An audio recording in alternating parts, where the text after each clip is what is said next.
Less I got told it would probably be okay, but they don't wanna deal with it.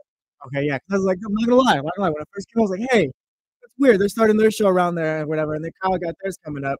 I don't know. Maybe that's something that could arise. It might've it maybe that literally was it, but I was more or less just told they don't wanna deal with any potential problems, and honestly, I get that. That's a vibe for me. And their center audio sounds so good. YouTube real good. I hope so.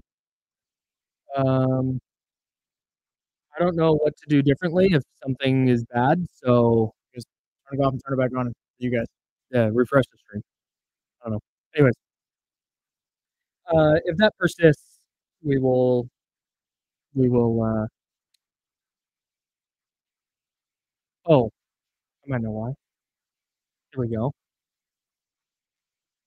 Close that. Willow in here on Okay. ESPN 1320. There we go. All right, we're back. Why It's a we're number Thursday. one. There we go. Jesse Thursday. in for James. The insiders, the producers. Is my I don't know, man. We gotta do a show. Sorry if it doesn't sound great. We'll work on it at Shout out the to the break. radio. They said we sound perfect on the radio. We sound perfect on the radio. Good. Love that. Shout out to Jiffy Lube. They sponsor this program. The Giants and Cowboys play tonight on Thursday Night Football, kicking off week 4 of the NFL season. My day started with bad vibes. We'll get to that later. I want to call this a loser leaves town match. Okay, go ahead. But I think it's a Cowboys lose, they leave town match. I think the Giants are already out of town. This is a, hey, I'm the loser in this town. Come meet me, Dallas, if you lose tonight. The Giants already left town, bro. Right. They're not done yet. If the Giants, here's how, and you know what's funny about this? This is a brutal spot for the Cowboys. And I think the 49ers are in the same spot this weekend against the Patriots. Where if the Cowboys win tonight, okay, whatever. Yeah, I'm not impressed. Yeah, you live to tell your story. Right. And if the 49ers beat the Patriots, I'm not going to be impressed. It's okay, cool. That's what you should do, even with your injury situation. But if the Cowboys lose tonight, then it's all done. You might see Mike McCarthy out of there if they lose tonight. You think so? Maybe. Yeah. Although would Jerry admit that mistake? I mean, he's just been doing it all the last week, so why not? It started with Derrick Henry, then I think he talked about this roster not being good enough because it was his fault. Third time's a charm with Mike McCarthy. Let's get him out of there. I just can't believe they stuck with him for this year. I thought he was gone. I guess it's just for the sake of it's better off just keeping him here for this last year so you don't have to pay him while he's not here, I guess, or something like that. That's what I'm assuming. Like, he's clearly on his way out, no matter if they made the playoffs or not. Unless they knew the roster wasn't going to be good enough and they went, yeah, okay, we'll let him. Well, that's what I play this out. My thing has been, you can't convince me that the Cowboys had Super Bowl aspirations or whatever, just internally, the front office, when you're signing Zeke Elliott to be your running back and all that. And you look at your wide receiver situation, that's not great. I'm trying Defense hasn't, like, there's holes there and all that too. So I want to make sure I have this right because this is oh, there we go. This is what I was looking for. This is the whole problem with the Cowboys for me. Not that I'm a Cowboys fan, not that you're a Cowboys fan, but the Dallas Cowboys are the most profitable sports franchise in America. They're worth like $10 million. I shouldn't say most profitable. They're worth the most money. Yeah. It's like $10 billion the Cowboys are worth. Do you know where the Cowboys rank in cash spending this year? I'm assuming this is like one of those actual cash spent, because the cash you're giving out is different from the salary cap, right?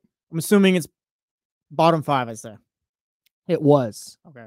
It was bottom 5, and then they paid CD. They are number 14 in cash spending this year. The Dallas Cowboys, who should be number 1 in cash spending every single year. They also paid Dak. They're behind the Carolina Panthers. They're behind the Patriots, the Bears, the Dolphins, the Falcons, the Jaguars. Top 3 are the Browns, the Eagles, and the 49ers. One of those. And then there's the Dallas Cowboys. And there's the Dallas Cowboys way down there at number 14. Yeah. No, that can't, especially being the Cowboys. No, that can't be happening. It's ridiculous. And that's honestly why I can't take them seriously as a franchise. Like, not only are they known for falling short in the postseason every year since '95. I don't think they've been to an NFC title game in that stretch. There's no excuse for that.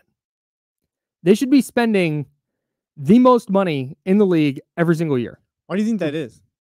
But they are, I don't call it cheap because I guess it's average or whatever. I think that's it. I think that's it. For the Cowboys, yeah, we can call that cheap. Yeah, you can. Their team is going to print money no matter what. So why spend unnecessary cash? Okay, got Micah Parsons, got CeeDee Lamb. Okay, fine, we'll pay Dak Prescott. Oh, let's get Zeke back here. We'll sell some jerseys. Okay, great. Deron Bland. Okay, he got hurt. Okay, that sucks. Okay, but no, I think they know they're going to print money. I think they know they're going to sell at their stadium. I think they know they're going to sell a ton of merch. And Jerry Jones running his team like it's a Tampa Bay Rays. Yeah, seriously. Like that's kind of that's not apples to apples, but that's kind of how it feels. Yeah. And I would, if I was a Cowboys fan, dude, I'd be furious.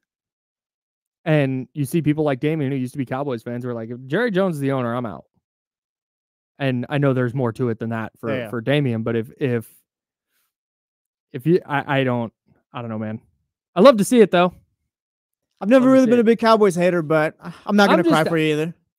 Do you hate the for Cowboys? Me, it's residual. Yeah, it's residual though, because I wasn't around really, at least not mentally cognizant for the height of the Niners-Cowboys rivalry. 90, 91, 92, up through 95. I wasn't really like there for that. I was born in 90. Yeah. But my mom despises the Dallas Cowboys. It's like Cowboys Seahawks are like 1-2. It's a 1A, 1B situation for her. Yeah. And so I just grew up in my house like, okay, that's just what we do here. This is right. It's just family tradition. Yeah. No. We're gonna hate the Cowboys. So I grew up thinking I hated the Patriots, and then I just came to the realization, hey, Tom Brady's really good, and it's not his fault that we suck. I think the only team I hate is the Jets. It's really weird. I don't want to say struggling, but I'm still trying to separate in my mind this Patriots team from the Tom Brady era. Because I know they haven't been great. They made the playoffs in 21, right? Jones, yeah. Right, in Mac Jones' rookie year. Yeah.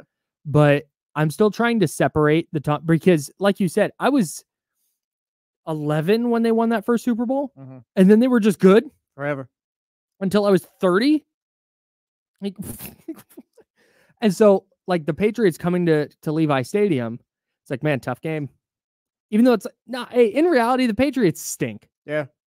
Well, it's funny you mentioned too that you were 11 when they first won. I was 5, bro. All I knew was Tom Brady wins. From first memory till he retired. Dang. Yeah, tough life, huh? Dang. In your division too. Hey, Dad, who do we root for? We're Dolphins fans, son. We come from Dan Marino, the 72 Dolphins, all that stuff. Oh, nice. And then I get Tom Brady forever. Oh, and by the way, Josh Allen's here, and we can't beat that guy. It is not even like with the A's, right? It was Mike Trout. God, who came up. Remember, Mike Trout came up and started dominating when the A's were still good. Yeah. They were still in that 2012, 13, 14 run. That was when Mike Trout really kind of became. And it was just, oh no. Like this guy's just going to, this is going to suck. But in baseball, it doesn't take one guy, right? Like one guy is not going to go dominate the way. Mike Trout is one of the greatest players of all time. He has no postseason success at all. Nothing. Yeah. And I can't, that was annoying. I can't imagine being a Raider fan right now and Tom Brady's just in your division. Or not Tom Brady. Patrick Mahomes just in your division now. Yeah.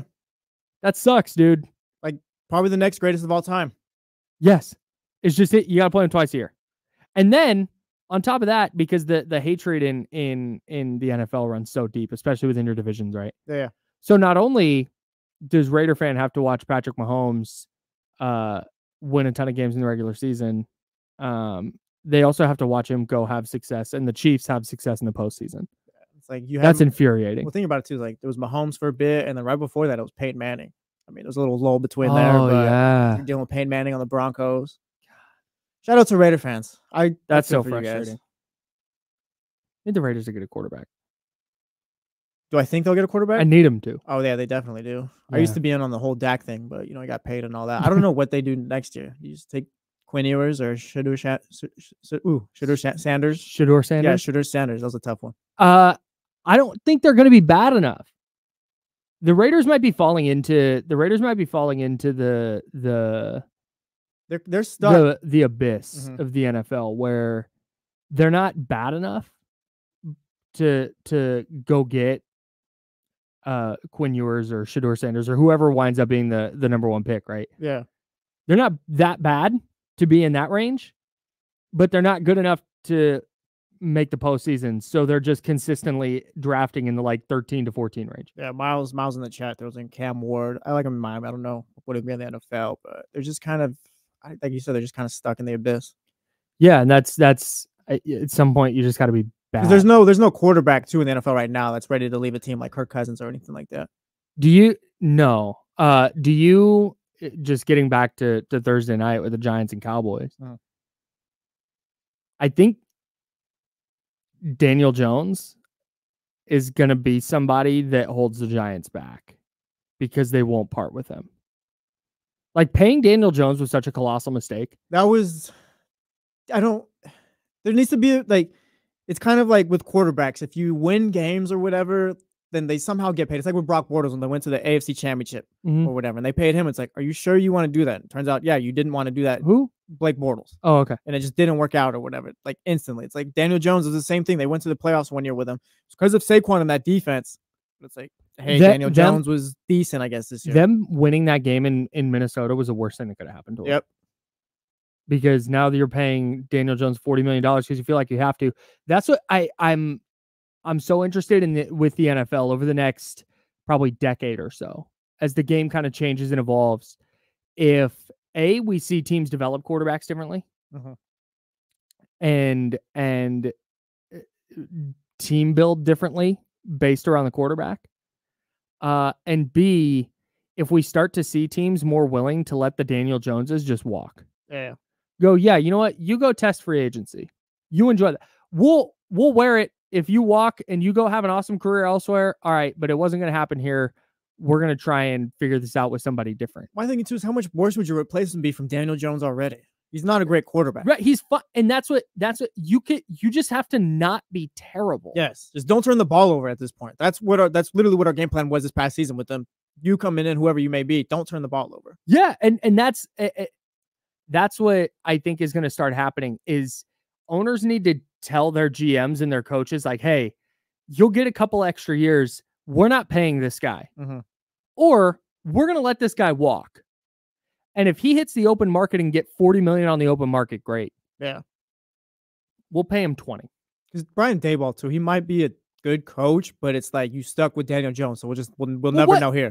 Right. Well, while we're talking about this, the Giants and Cowboys play tonight. What was the impetus for keeping Daniel Jones? Do you honestly think they looked at Daniel Jones and went, that's a Super Bowl winning quarterback? And who was itching to pay him? I don't know. I have no answers for you right now. That's what I don't, right. Because that's the whole reason that you pay the quarterback is because, hey, if they hit the open market, they're going to be gone.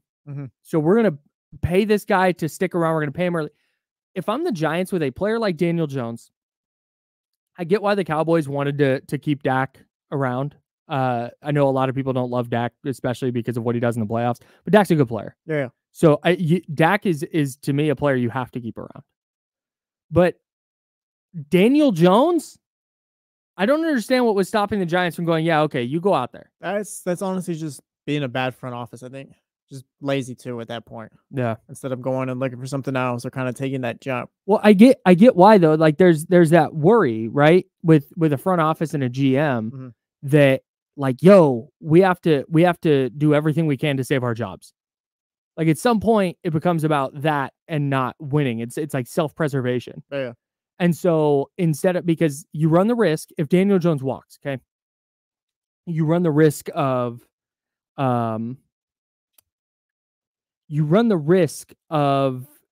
not finding a better replacement. I know that sounds crazy because Daniel Jones isn't very good, but there's a lot of worse quarterbacks, right? So you run the risk of, man, we let that guy walk and then we got worse at the most important position on the field. And that's where I think GMs and coaches are just terrified to lose a guy. Yeah. Because if you do, okay, that's your job. It's not about, hey, can this guy win a Super Bowl? It's like, hey, are we sure that if we let this guy walk, that we're gonna have jobs next year? Who do you think's in a tougher situation, the Giants or the Raiders right now? Ooh, the Giants. They're both kind of the Giants. Are they though? Because can they get out of Daniel Jones' contract after this year? Because I think they'll be worse than the Raiders. So you'll have a decent chance at a decent pick. I think Raiders, like you said, they might pull out 8-9 wins or whatever somehow, some way. I mean, yesterday I had them in the club as far as fringe playoff contenders and all that. Let me check. Daniel Jones. They cut him pre-June 1 next year. Yes, they can get out of it next year. They'd have $22.2 million in dead money. Well, either way, like I said, I think they'll be worse this year. So I don't know. Maybe like the Raiders are kind of the roster's more built to win now. That's it. I think the Raiders have more good players. Yeah. Than the Giants do. And they're not currently paying a quarterback. Mm-hmm. But at the same time, I'm a little bit concerned that the Raiders are going to be like 8-9 this year and not in a position to go get a quarterback. For the Raiders, like, how do you move forward? Like, what's the next step ahead? Yeah, I don't know. Mm-hmm. And that's what, there were all the questions this year. Why didn't they trade up this year? I don't think there was a trade up for him this year. Well, how much of Atlanta taking Michael Penix too just messed up everything for them as far as all right, there's a quarter. He's not one of the top 3 guys, but there's our guy if we need one. Well, and the Falcons were one of the teams that you looked at and went, hey, if they're not going to, they signed Kirk Cousins. Mm-hmm. They're a team that the Raiders can trade up with. They can get into the top 10. And then they took a quarterback. Like, that's a double. Now they're not only are they not trading up, one of the quarterbacks is gone. Yep. This quarterback that everybody thought. And then Bo Nix went 1 pick before the Raiders, right? Yep, I think so. Around there at least. Yeah, so I get why they didn't move up this year, but at some point you're going to have to take that swing. Yeah. That's like what I talk about with the 49ers with Trey Lance. Obviously, colossal whiff, and the only thing keeping it from being catastrophic where people got fired was Brock Purdy. It's still irrelevant somehow. Crazy. But that's the kind of swing that I think you need to take at the position. If you're a team like the Raiders that thinks, okay, we have a good enough foundation that we can drop a rookie quarterback in here and allow him to maybe not succeed where he's making the playoffs right away, but he can develop in this current system and with this current group of players where in year 2 or 3, really ready to take advantage of that rookie contract. He's developed, I think they're in that place roster-wise more so than the Giants are. But either way, one of them's going to have to – both teams are going to have to take a big swing at quarterback. Yeah, with the Giants, it probably starts with cutting Daniel Jones. Yeah. But Giants-Cowboys tonight, kicking off week 4. Loser leaves town match for the Cowboys. The Giants left town last week. I think they left town when the season started. Facts. Whole thing was like, oh, yeah, Daniel Jones grew a beard. He's going to be ready to go. He's going to be ready to go. Can we stop with that guy grew a beard so he looks cool, so he's going to be good now? Thank you. You're still Daniel Jones. ESPN, there was a piece in ESPN this offseason about how Matt Eberflus got a makeover, literally got a makeover, and then got media training. And it was like, now the Bears are ready. Yeah, now we can call an offense, guys. Now it's Matt Eberflus time, baby. Forget that they hired Shane Waldron, which is a terrible idea. Shane Waldron's their offensive coordinator, used to be the offensive coordinator in Seattle and didn't do a great job there. Mm-hmm. That comes from the Sean McVay tree. I couldn't believe when I was reading that it was a sincere, hey, the Bears are ready because not only have they got Caleb Williams and Keenan Allen and they drafted Rome Odunze and look at all these changes they made to their defense. Wow, the Bears are going to be awesome. It was Matt Eberflus is ready to be in front of the camera. Yeah, you see that beard he got lined up. That's 10 wins right there. He's a bad coach. Daniel Jones a bad quarterback. Okay, they look cooler now. That's it. Yeah. Chris Bosh had the same issue. People always made fun of Chris Bosh, right? When he was with the Heat. Mm-hmm. It's like, oh, look at his face. Yeah, and he's really good at basketball. But for some reason, he always got dragged. That's like the last step, I guess. If you're not a good quarterback, all right, grow a beard, bro. And maybe if that doesn't work, then you're just cashed. That's the last thing we can do at this point because obviously you can't read the playbook. Yeah, I don't know, man. Giants Cowboys tonight. We'll talk more about week 4 of the NFL coming up. The A's final game at the Coliseum is today. Yeah, I've been seeing a lot of pictures on Twitter and all that. Yeah, man, it's been really, really dope seeing the outpouring of love for the Oakland Coliseum over the last couple of days. Not just from A's fans, but from national writers and from Giants fans. Salute to so many Giants fans were there the other night when I was there, and being super supportive and kind. And the fact that as the A's leave here and they come here to Sacramento, the fact that as they leave Oakland, the sentiment has shifted properly from, oh, there's just no fans there, because there very clearly are. Yeah. Good. Look at the reverse boycott game. Look at how this last series has gone. Like, there are people who care very much, but they were driven away by ownership and decisions ownership made over a 15, 20-year period. And not just bad decisions, but like it was consistently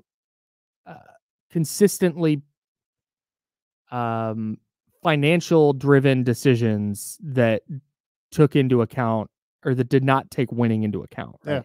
And people said, cool, you're not going to invest in the team, then why wouldn't I invest in you? Yeah. So you start getting players in here and go look at playoff games. Like, people are there, but on a Tuesday night, okay, not going to go watch this 60-win team after this playoff team was purposely destructed. You're like, that's crazy. So I'm really glad that the narrative here as the Oakland chapter for the Athletics ends. I'm really, really glad that the sentiment is now, hey, ownership did this. John Fisher deliberately did this. Yeah. This is not a matter of the fan base. It's not because the fans are bad or that there aren't enough of them.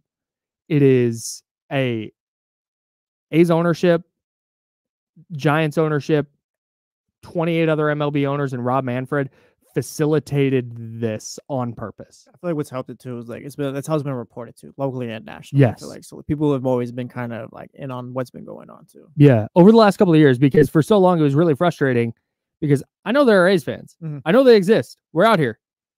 And you'd see, and I also understand I'm not under the illusion that the Coliseum was actually packed and people weren't covering it. Like, no, there was nobody there. Yeah. Totally understood.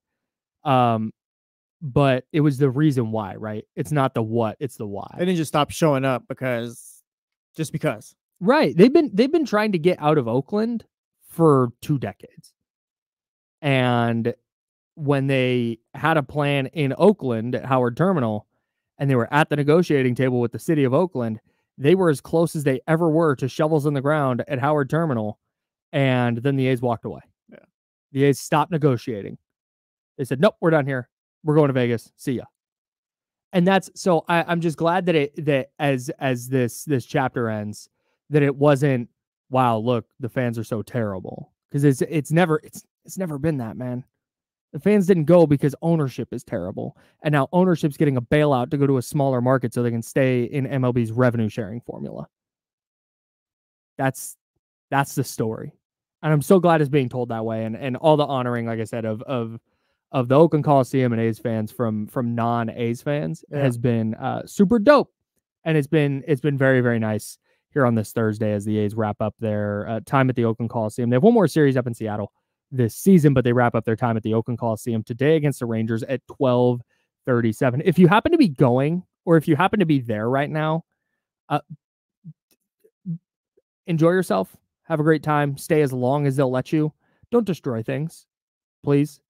If you're already seeing videos of people tearing seats out, and yeah, I saw that. Like, hey, the stadium belongs to a group.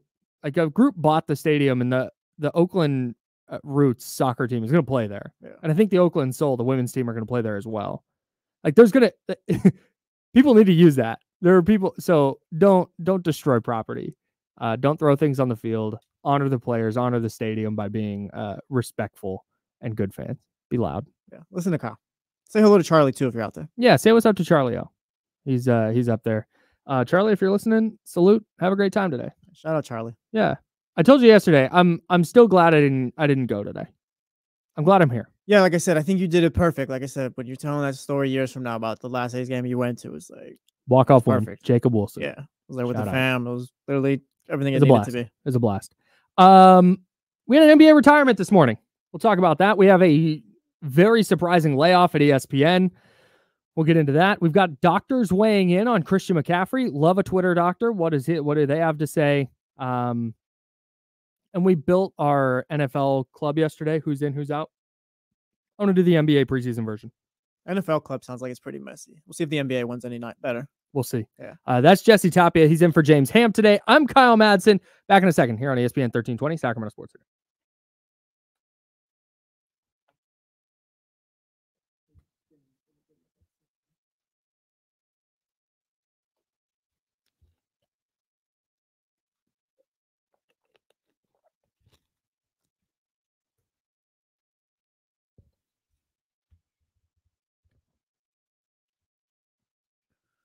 What you guys going on today, Chatty House? What up, everybody? Oh, hey, good idea. Sorry, Ramsey. Thanks. Preach. Hey, hell yeah. David Ham's just day-to-day right now, I believe. Yeah, day-to-day officially questionable for Friday. Yeah. Yeah.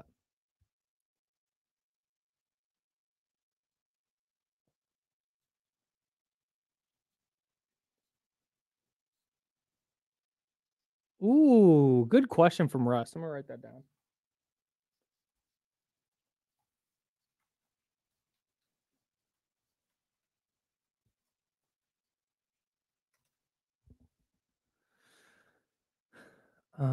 Okay, we got that.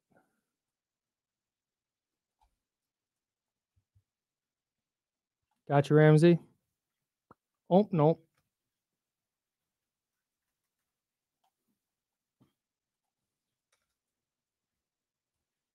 I'll be right back. Can you entertain the people for a minute? Yeah. We've got like 1, 2, got like 3.5. Yeah. I saw this too. This is gonna be dope if they get all this out there. Shout out Sac State. It's about time. Hell yeah.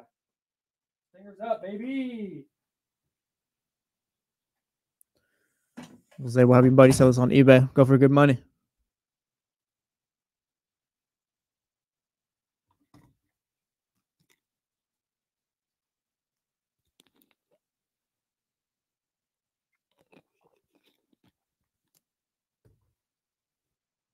He's 50-50 questionable. CMC, yeah, way better status than CMC. Manny, do you think they do this season? Or is it something maybe they do down the line?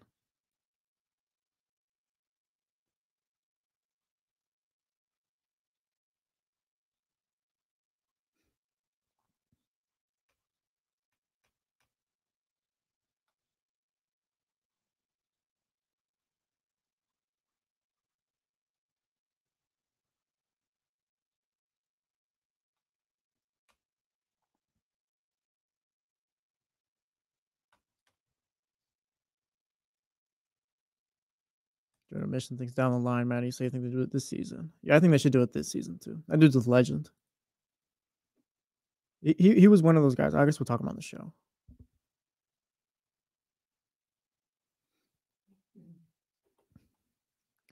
Tyler, we got that for later too. That was wild too. I don't understand what they're doing anymore, or what they've been doing the last few years, I guess you could say.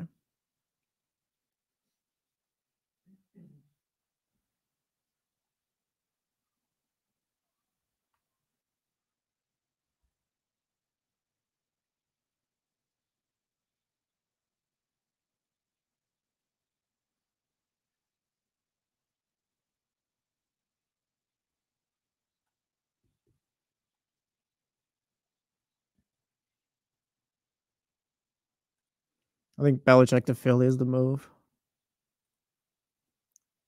We got you, Tyler. We got you.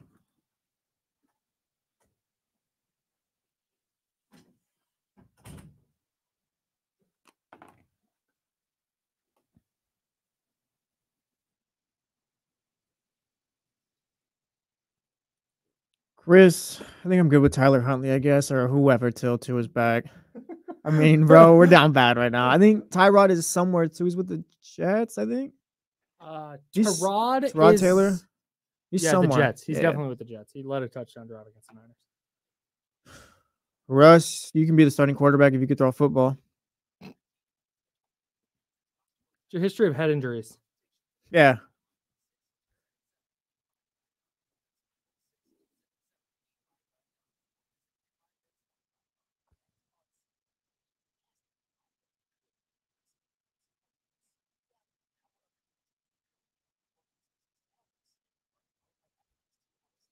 Was on this movement for a minute. Sack Town Tony. Shout out Cap, 209 guy.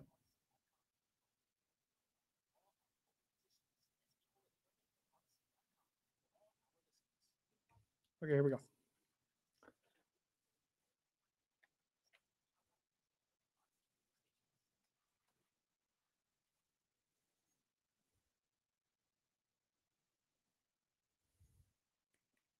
Now, back to the Insiders with James Ham and Kyle Madsen, brought to you by Jiffy Lube on ESPN 1320.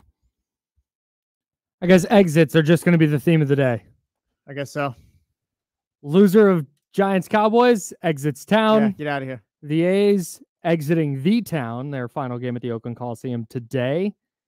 And now we've got Derrick Rose. Shams Charania reported this morning that Derrick Rose is hanging up his sneakers. He's retiring from the NBA.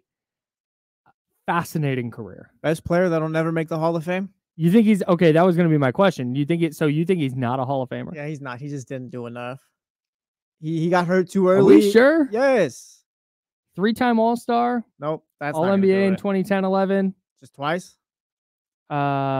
Just once. He was the MVP in 2010-11. He was a Rookie of the Year in 2008-2009. He was great. Derrick Rose was a movement, but finished 10th in MVP voting as recently as the 2020-2021 season. I can't do it. I love Derrick Rose, but I can't do it because he wasn't like Terrell Davis was or whatever for that few years. There wasn't enough. It wasn't enough. I think I would, if I had a vote, he'd be the first player I think to never make the Hall of Fame as an MVP too. I mean, come on, man. But he did only play, so across his career, he played 723 games. How long was his peak? How many seasons did that go? His peak? Yeah, 4 years. And then he tore his ACL for the first time. And that's when the wheels kind of fell off. I don't think. Maybe if he was great for 6 years at least, that might have helped. But 4 years is too short, I think. I'm trying to get his numbers over he was just like, you said it. And this is where the Hall of Fame thing gets a little murky to me. Because I know there's boxes you got to check, right? There's and it's different for everybody. So for some people, it's just like, tell me what you did at your peak. I don't care what you did in any other years. For other people, it's peak plus longevity. For other people, it's like, hey, if you were in the league for X amount of years and you were good, you were an all-star a couple times, you're in. With D Rose, I think when you said it was a moment, that's where I think the Hall of Fame argument comes in for me. Yeah, he wasn't just a Chicago guy or whatever. Those kids at my school with their Rose jerseys, like he was people's favorite player and all that. And he was leading Chicago against the LeBron James Heat, and it wasn't they weren't running like off the court. Yeah. And like his MVP season, and there will be people who argue he shouldn't have won it, but like you said, it's more than just the numbers, man. It's the problem is okay that his peak was 4 years. He played 39 games in the fourth year. And 2010, 2011, he played 81 games. And that was the last time he played more than 66 in his career.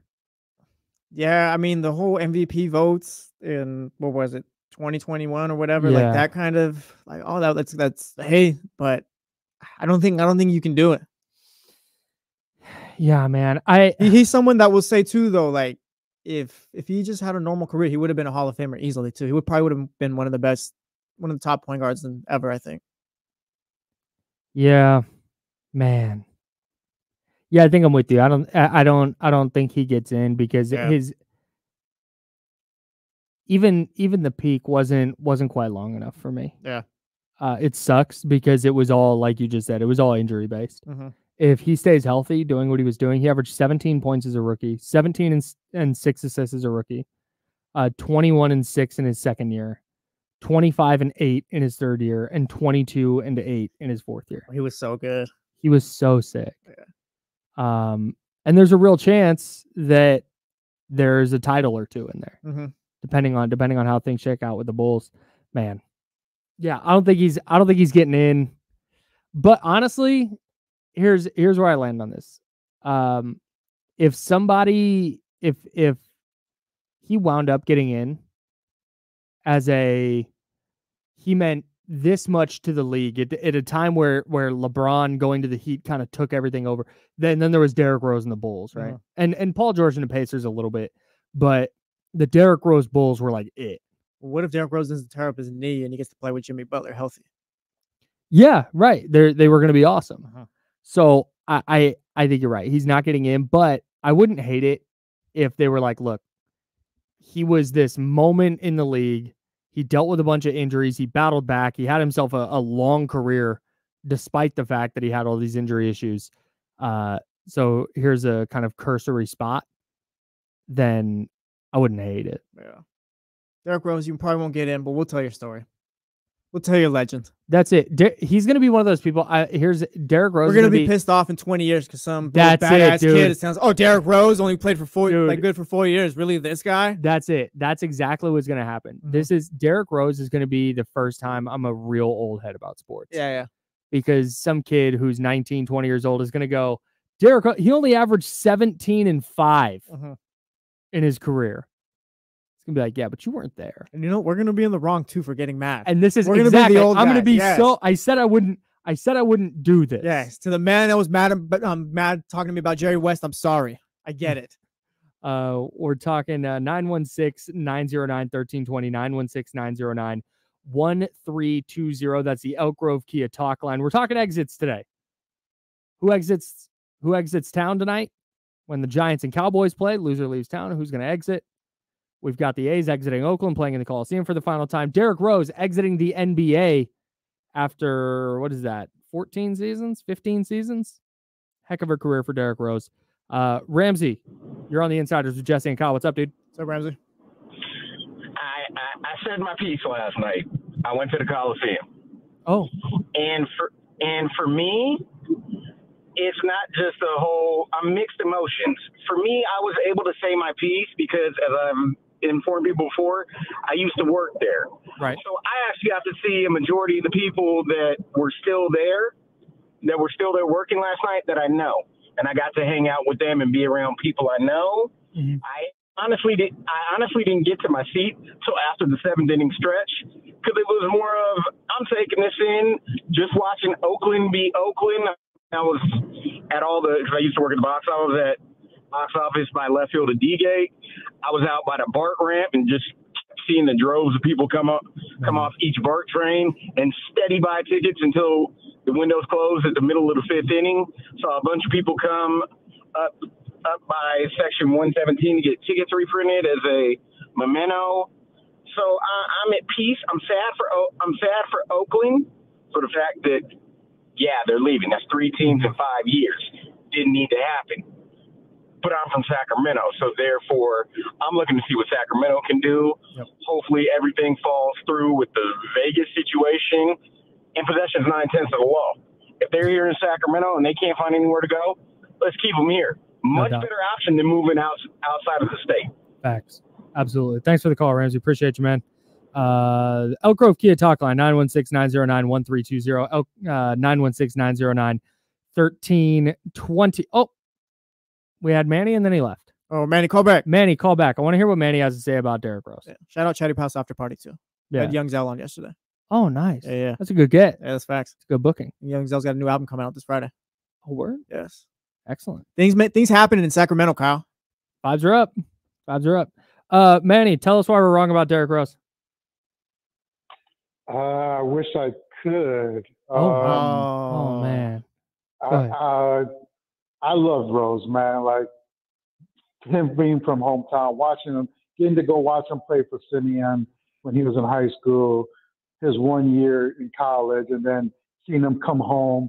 And I can't say enough on how hard it must be for a hometown person to come home and perform, because there's a lot more weight on that shoulders when you're playing at home, especially for an organization for a major city like that. Mm-hmm. And he came through in spades. And there was a little contention there for a minute when he did get injured, and everyone wanted him to come back faster than he did. And I'll admit to being one of those, because it was a team that was built for a championship to take out LeBron. And I do think for that year or so, they were there and it was there for the taking. Yep. But I think the one thing that was missing for Rose that would have put him over that top of the Hall of Fame, because it is the basketball Hall of Fame, right? Yep. Not just the NBA Hall of Fame. Right. If you could have got a gold medal or a NCAA championship, something like that, I think that would have took him over, not as a first ballot, but just to get in. But I think he just misses the mark barely. Yeah, no doubt. Thanks, Manny. Appreciate the call. Yeah, man. That's Mario Chalmers is the reason why Derrick Rose is not getting in the Hall of Fame, right? Because he hit that shot for Kansas. Or was that a different game? I think that was national championship. He hits a shot for Kansas or whatever, sends it to overtime or something like that, or wins it. Yeah, I think that's Memphis, right. I think. Yeah, I think that's right. Yeah. In my mind, I had Kansas State in my head, but that's because Michael Beasley was that same draft. Man, Michael Beasley and Derrick Rose, dude. Could have had two all-timers. There it is right there. Soren says, Soren, Ramsey backing it up. Oof. Mario Chalmers, are you serious? That's the reason why Derrick Rose is not getting to the Hall of Fame. And that's exactly why he should be in. Like, come on, man. We're not letting Mario Chalmers come on. block this. Well, and that's what Manny brought up, Derrick Rose playing for his hometown. I think that's where so much of this hits for me. Because I think that aspect of it, like, bled out nationally. Like, that's part of the reason. If Derrick Rose had been cooking for, I don't know, the Hawks. I don't know why I always say the Hawks are boring, bro. The Hawks, but see, I think I talk about the Hawks as like I don't know, the freaking Hawks. Like, I bet that's how people in Atlanta talk about the Kings. And so I try to stop because it feels disrespectful. It is, and I don't want something I say about the Hawks to get cut and played in Atlanta, and everybody talk about me the way we talk about people from outside of Sacramento. No, forget that. We're not like Atlanta. Sacramento's not like Atlanta. I'm not comparing the cities. The Hawks. Like, the Hawks fans don't even show up. See, and I'm sure there are Hawks fans who would cut that and be like, "Cut look it! At this true. idiot. It's look true. At this idiot. It's true. You guys don't show up. Kings fans show up. Facts. We're just starting a fake beef right now. I'm not even a Kings fan. Hey, classic Kings. Yeah. Where do the Hawks rank in Kings rivals? Yeah. Lakers 1, Hawks 2 for me. Meanwhile, we can watch the Celtics now, guys. 916-909-1320, 916-909-1320 is the Elk Grove Kia talk line. Jesse Tapia in for James Ham today. I'm Kyle Madsen. Jiffy Lube sponsors this program, but I think Derrick Rose playing for Chicago is part of the reason that his lore and his legacy is so like profound in the NBA. Yeah. Is not only do people look at him and go, man, what could have been? What could have been with Derrick Rose? Because the heights he reached in his first couple of years was like, oh my God, this guy's going to take over the NBA. And then he fell by the wayside, and LeBron and company ascended, and then Steph and company ascended, and Russell Westbrook and all that, and James Harden and all these other great players started to just eclipse him and pass him as he couldn't get on the court and stay healthy. But if he had done all that for the Hawks, I don't think it would hit the same. Yeah, I agree. Even like you said, we were talking about earlier, one of the biggest parts about Derrick Rose is just the legend itself. Right. And that's where, can you imagine if De'Aaron Fox was from Sacramento? Like, how much of a this is hard because he's already such a huge deal here, right? And that's why Kings fans are so dope, is you play 10 seconds for the Kings and you're just the homie forever unless you say something bad about the city.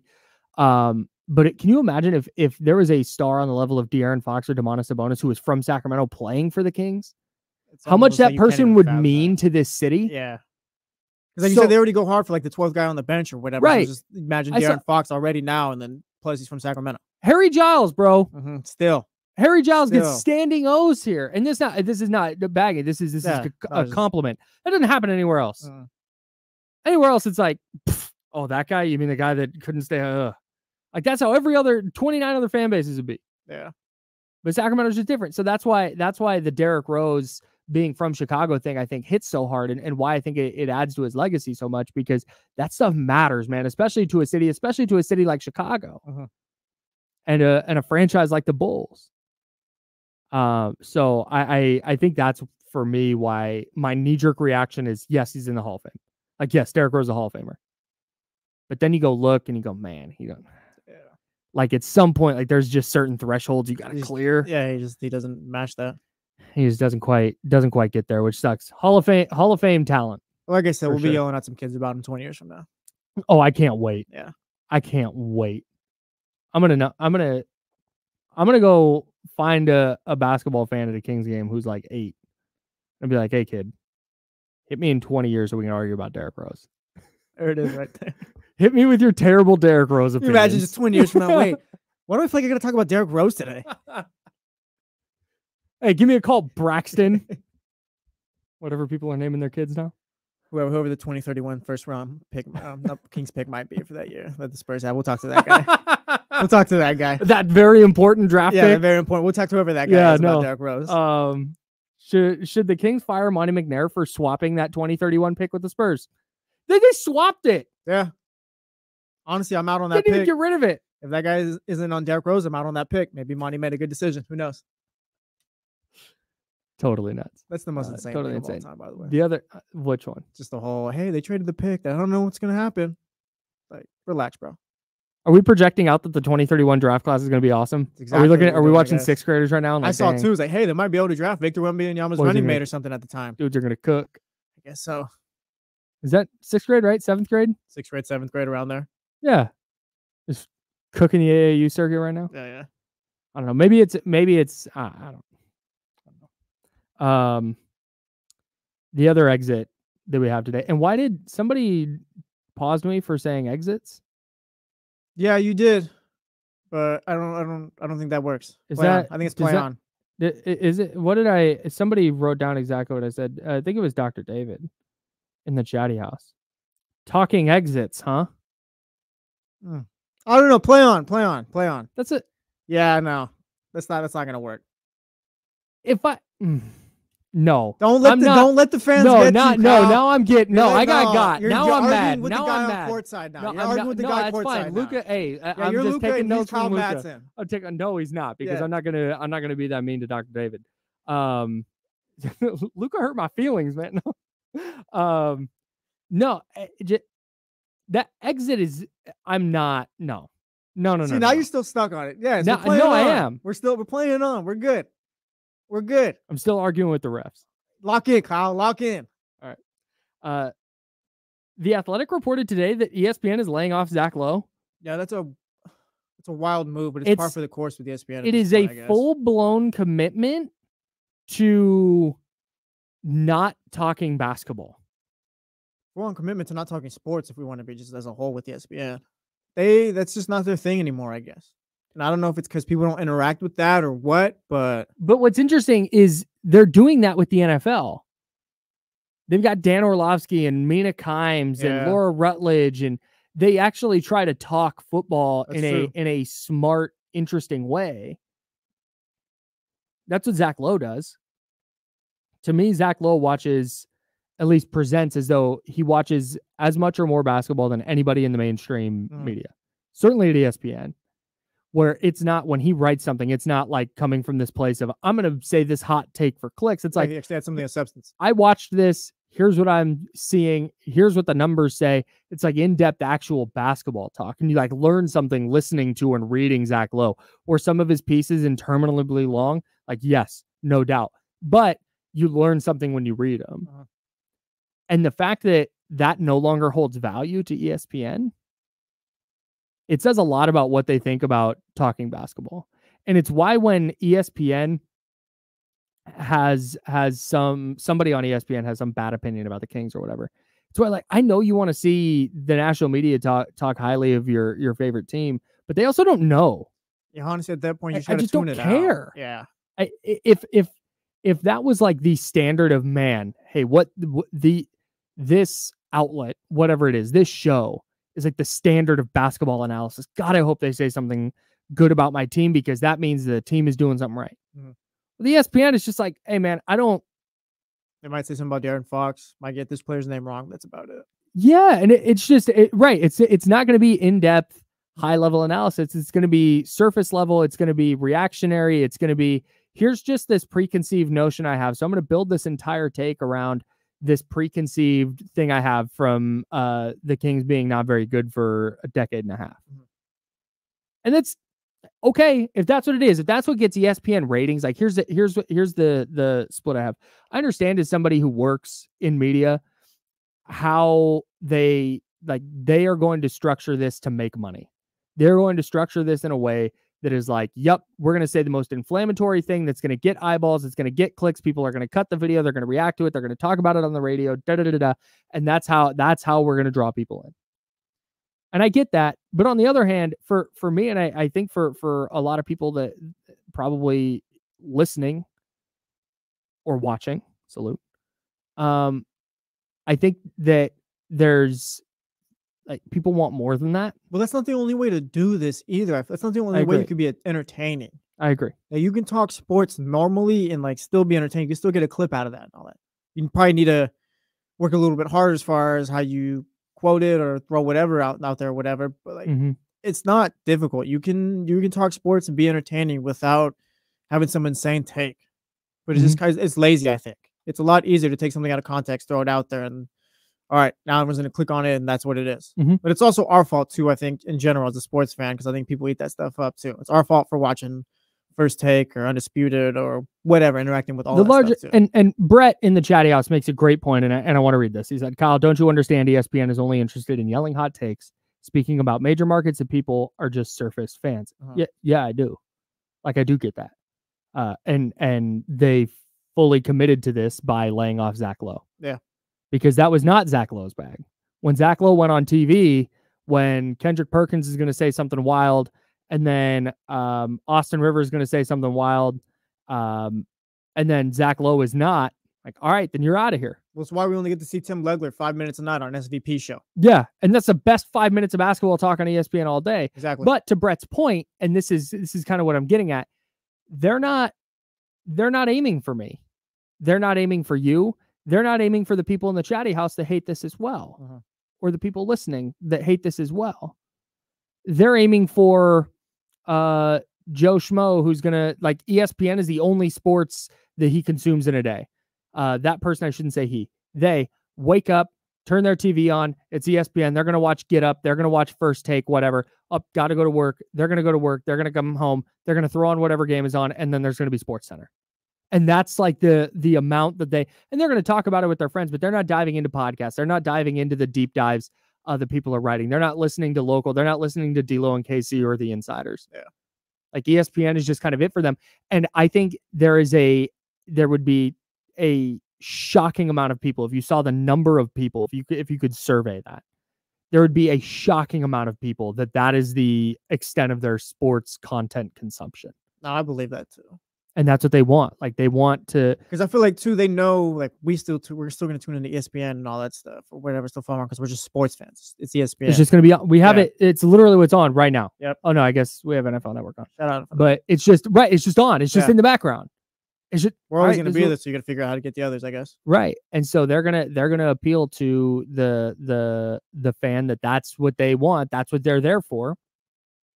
And they're gonna let the local markets take the Sacramento Kings coverage, and they're going to let smaller blogs and podcasts do the in-depth stuff. And they're going to take the larger chunk of the audience, even if it means reaching the lowest common denominator. Zach Lowe, if you're out there listening to this, whenever you're ready, you can come work for ESPN 1320. Can't pay you much. Probably not even competitive, but you can work here. Yeah, I would absolutely. I would take Zach Lowe as a guest. Stand in the olive branch. We need a board op for our show. That's facts, yeah. Zach, maybe you can get with Joe and figure out which stage you can run the board and all that. Shout out Zach Lowe, though. ESPN, I don't know. They're making mistakes, but it's just what they do now. Man. The whole let me rephrase. The entire discussion about people leaving places, since apparently you can't say anything on this show. The entire discussion about people leaving places, the A's leaving the Oakland Coliseum, Zach Lowe leaving ESPN, Derrick Rose leaving Chicago, the Giants or Cowboys leaving town, depending on who loses tonight. This all tracks with the vibe when I woke up today. Oh, what was going on? I woke up thinking it was Friday. What's that like thinking it's like just knowing it's Thursday after that? I didn't want to get out of bed. Well, because I woke up and there was a big truck leaving my neighborhood about 4:00 in the morning, just loud. And it sounded vaguely like the garbage truck, which comes on Fridays. And I woke up and I went, oh, I forgot to take the garbage out. And so I like get up and now my heart's racing because I got to run out. And I look and I'm like, oh, wait. Oh, no, it's Thursday. Oh, that's tough. Thursday's the best day of the week unless you wake up thinking it's Friday. Yeah, because Friday is the best day of the week. That's a tough go for me. Yeah. That's a. See, I woke up, I was like, yeah, tomorrow's going to be great because it's Friday night, blah, blah, blah. It's the opposite. That's a bad beat for me. Speaking of bad beats, a doctor has weighed in on Christian McCaffrey. I've got takes about Christian McCaffrey. Oh, I can't wait to hear him here on ESPN 1320, Sacramento Sports Center.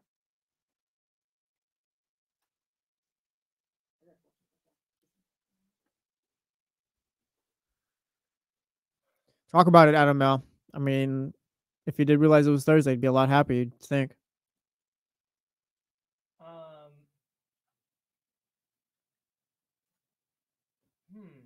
That's a good point. Maybe I gotta rethink my take. Maybe Thursday's a fraud. Thursday is on fraud watch right now for me. You're right. Especially since people are the worst at driving on Thursdays. Shout out to everyone who took Christian McCaffrey with the first pick in their fantasy football drafts. You guys should have known. Exactly, because he's gonna dominate for you in the fantasy playoffs. That's a great pick for you. You just got to get there first. Buddy, if you drafted him first, you're not going to the playoffs, I'm assuming.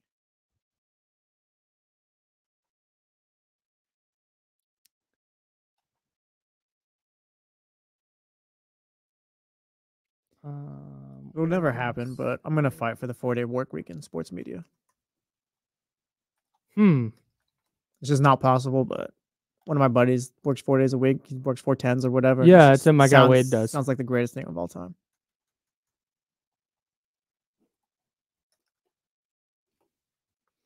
Shoeless, I can understand that a bit. That's decent value. I mean, at the time, because you're expecting that at some point he's gonna be back, so why not?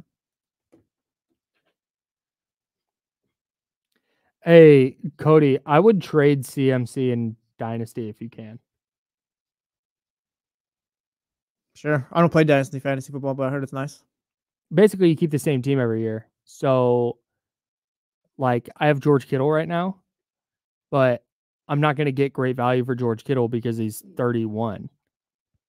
So, I get that. You don't want somebody would rather have Dalton Kincaid off my team, right? Yeah. Because you're going to have him for longer. I'm thinking about trading Brandon Ayuk's ass though. I need to. Soren, I need this guy to step up. Like my running backs are perfect. The way I played it out, I got Kamara and Derrick Henry. They're tearing it up. I just need Garrett Wilson to just be the wide receiver 1, put up points, and we're good. I just need him to step up finally. Can I give you some optimism or some reasons for optimism? What do we got? Let me find the numbers here. So Garrett Wilson last week played the Patriots, right? That means he faced Christian Gonzalez. Yeah. Christian Gonzalez this year has faced Jamar Chase, DK Metcalf, and Garrett Wilson. He's given up 12 catches for 75 yards and a touchdown on 19 targets to those 3 players. You think my fantasy football team cares, Kyle?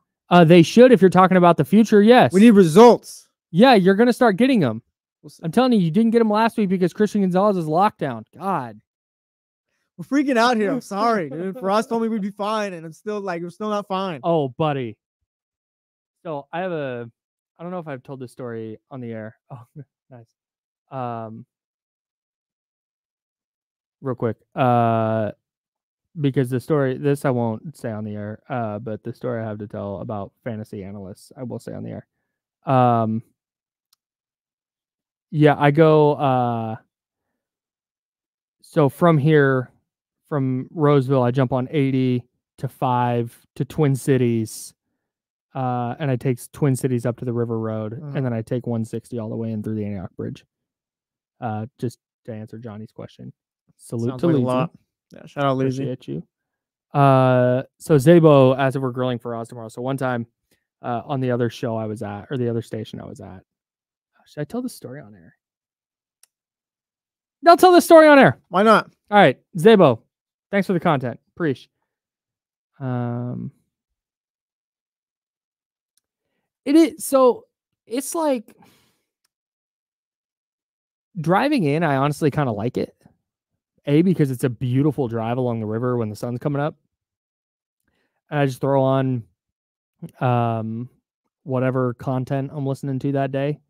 I try and do like newsy stuff in the morning. I try and be kind of a more well-rounded news consumer. The drive in is nice. The drive home sometimes is really tough. Is there a lot of traffic? No, I don't hit that much traffic. Depending on when I leave, there's a little bit of traffic getting out of Roseville and a little traffic getting on 5. And then when 5 merges down to 2 lanes just past Elk Grove, it gets a little dicey depending on when I leave. Oh, here we go. But other than that, it's not too bad. It's just long. It's just a lot. It's like 85 miles. It's a grind. There we go.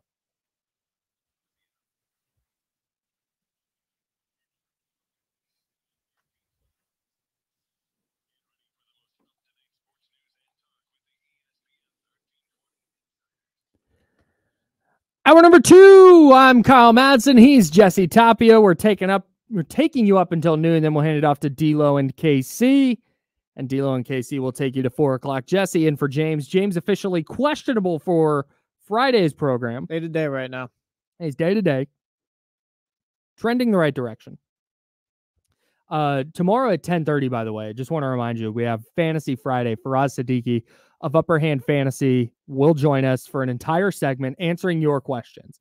James and I will throw some stuff at him as far as, injury questions and this and that. But then we're taking your start and sits. We're taking your trade ideas, or maybe you're trying to decide on whether you should say yes or no to a trade, whatever. We're answering your questions. This is for you. Shout out to everyone in the Garrett Wilson Club, by the way. Stay strong. Stay strong. Stick with Garrett Wilson. That's my advice. We can ask Faraz about it tomorrow. But that's at 10:30 Fantasy Friday. It's every single Friday with Faraz Siddiqui of Upper Hand Fantasy. UpperHandFantasy.com is the website. And you can subscribe to the podcast, Upper Hand Fantasy, wherever you get your pods. Hey, has that branding been there the whole show on the stream? Whoops. That's fine. Might have been. Don't tell Damien. No, I won't. That's fine. Here we go. We're back. That's why I've been off a little bit all day now. Last week, Faraz, I asked him point blank, hey, do I start Juwan Jennings or Calvin Ridley? Oh, you should have asked me. I should have. Yep. Jesse Tapia tomorrow for Fantasy Friday. Yeah. No, and I said, hey, Calvin Ridley or Juwan Jennings? And he went, oh, Calvin Ridley. Bet. Thanks, Faraz. That's more help than you were to me the other day, to be honest. Yeah. So I text Kyle on Sunday. I was like, hey, what do you think? You think I should stick with Juwan Jennings, or should I maybe give Terry McLaurin another chance? Kyle texts me back, oof, that's a tough one. Thanks a lot, Kyle. So here's exactly what happened with that. I want to finish my story about Faraz, but here's exactly what happened.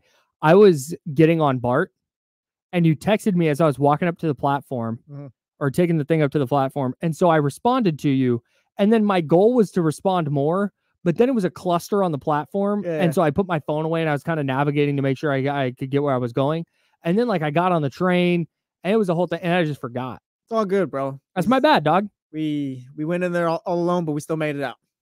Good. Juwan Jennings helped us this week. I'm glad. I'm starting him again this week. He didn't help me. I am going to start him this week, though. What's going on for us?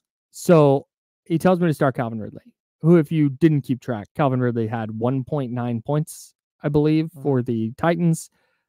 Juwan Jennings had 41 points for the 49ers. That is a 40-ish point difference between those two players. I lost by 30-something. So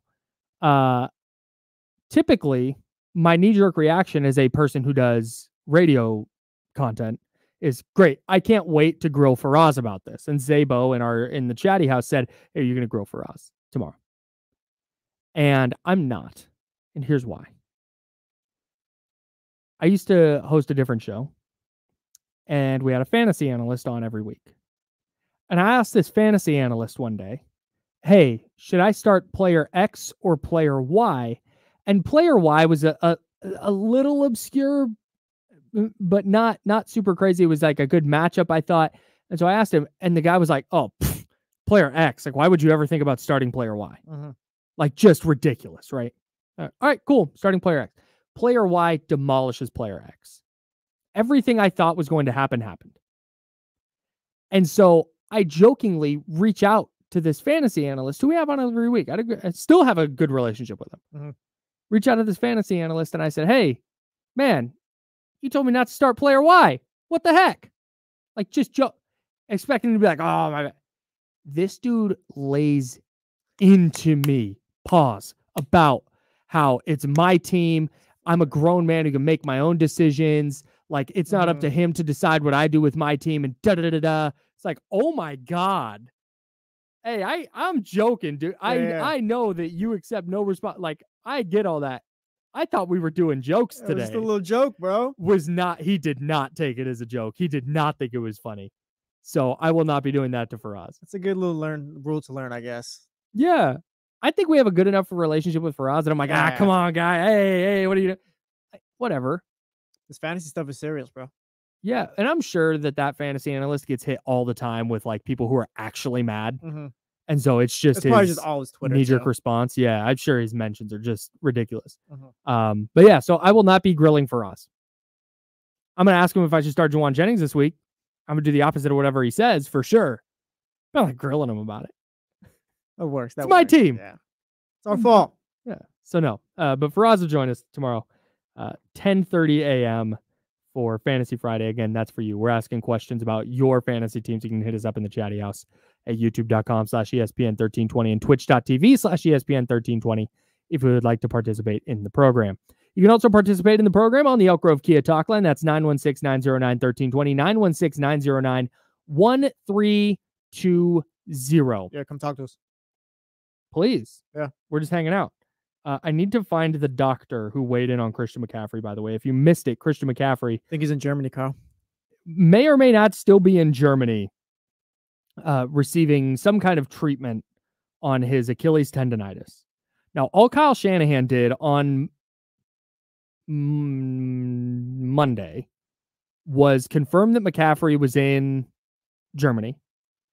Did not say that he was getting treatment, did not say what doctor he was meeting with, didn't say, we know Christian McCaffrey is or was in Germany.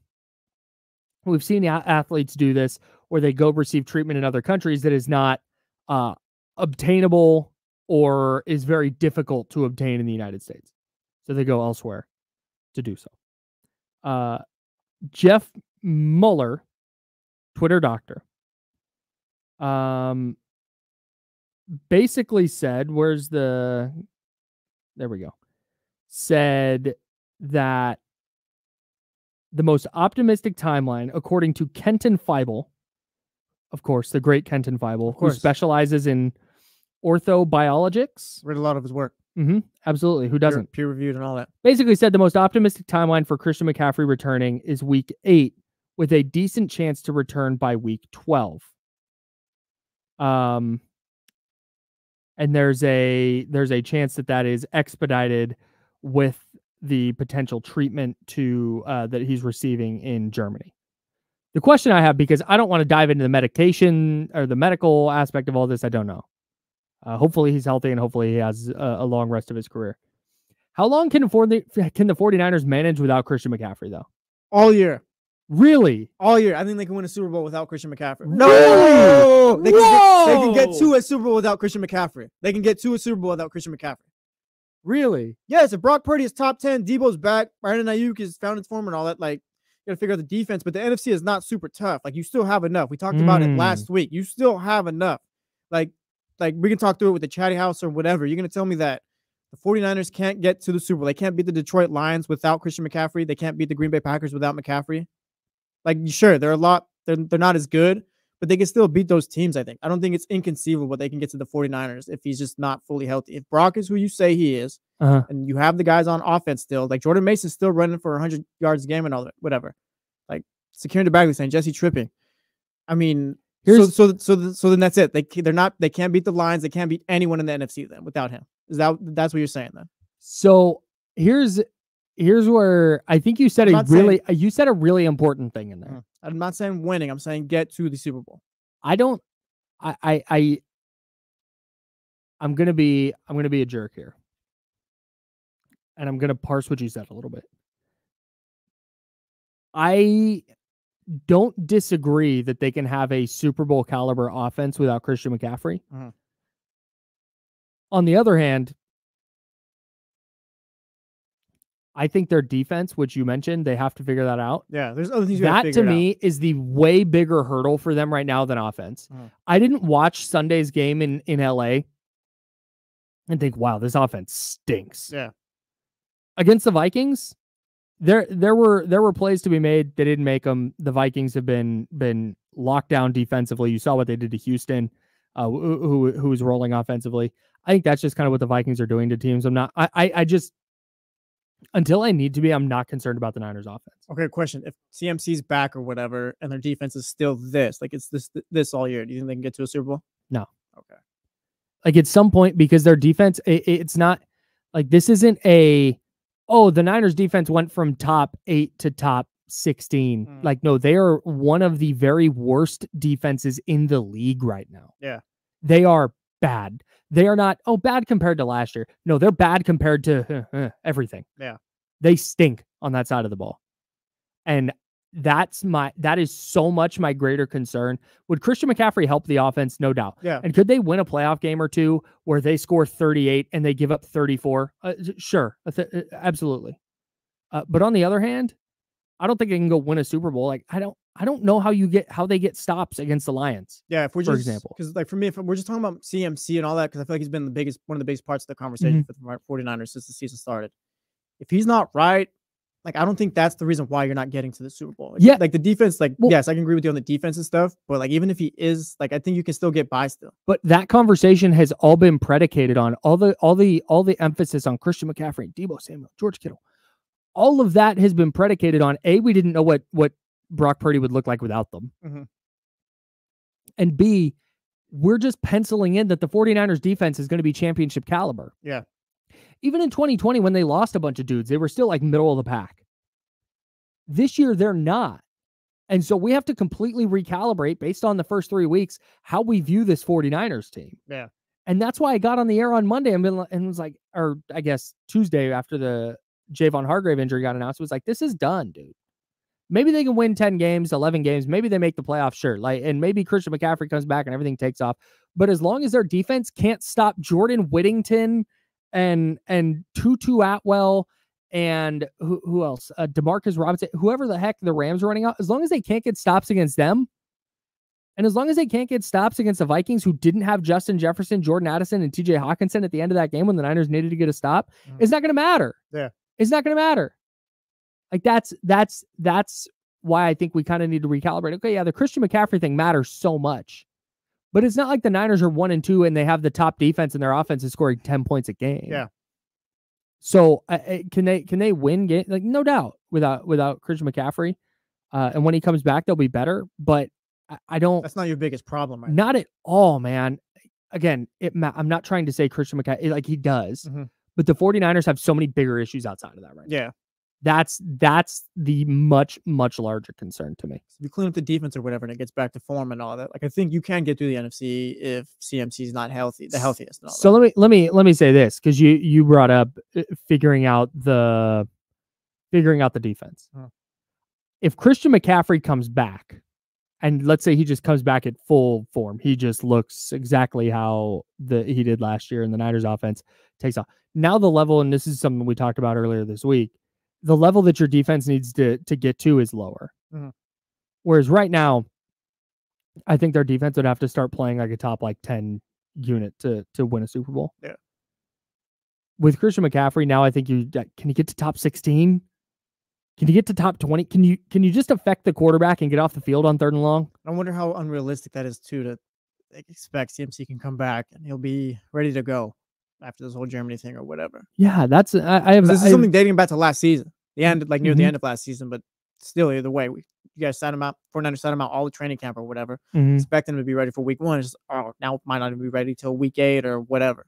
And that's what just to go to the Christian McCaffrey of all this, that's why the Germany thing concerns me a little bit, because they went from, okay, he played week 17 last year, and that's when the injury first kind of cropped up.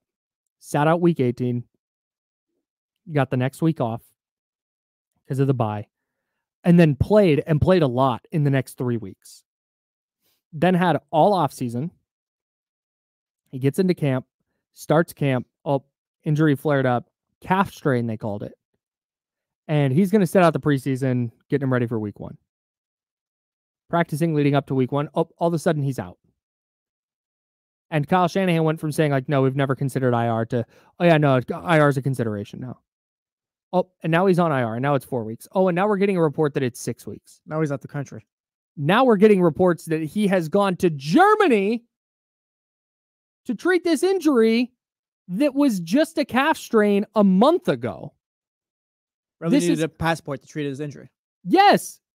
So this is where I it's either worse than they thought, or there was some kind of setback, or like something bad has happened that now puts what you just brought up in play.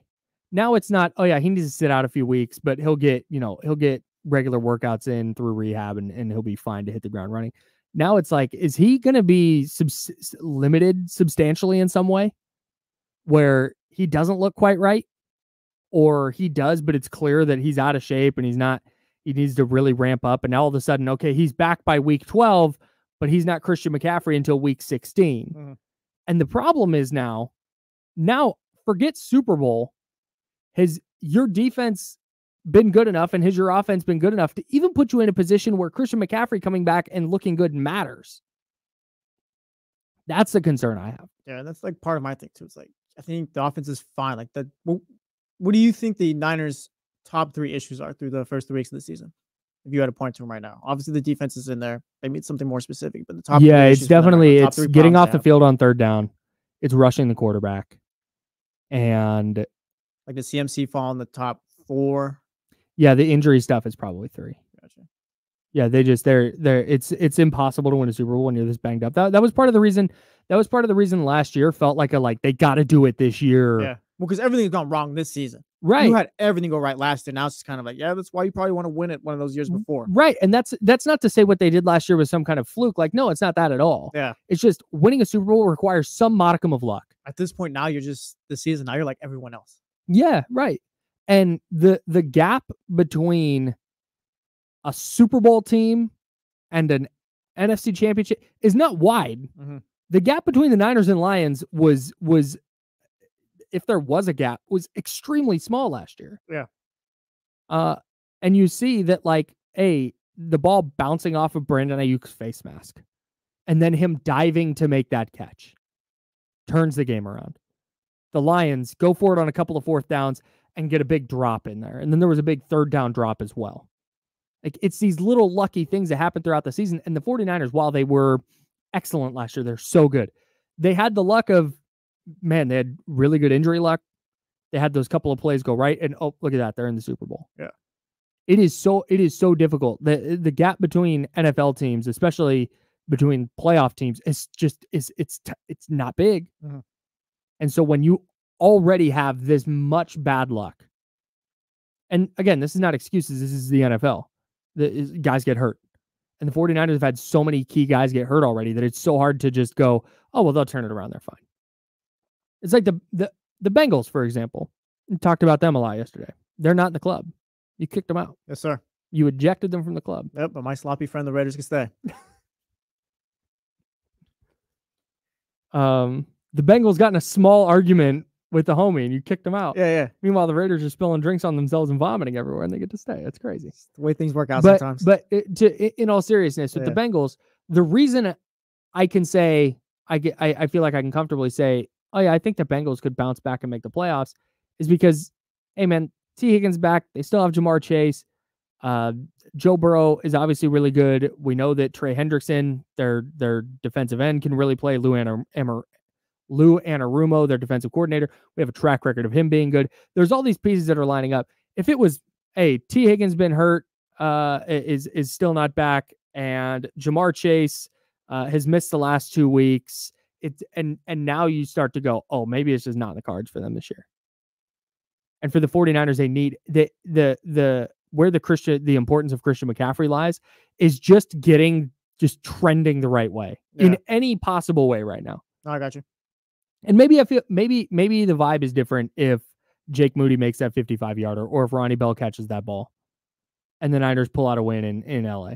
Now all of a sudden we're going, wow, what a gutty win. Yeah, because I think at this point now we're talking about like if the defense is able to figure it out a bit or whatever and just kind of get back to form and all that, like I think the offense is good enough to manage if CMC is just dealing with this all year. Are you confident that their defense can figure it out though?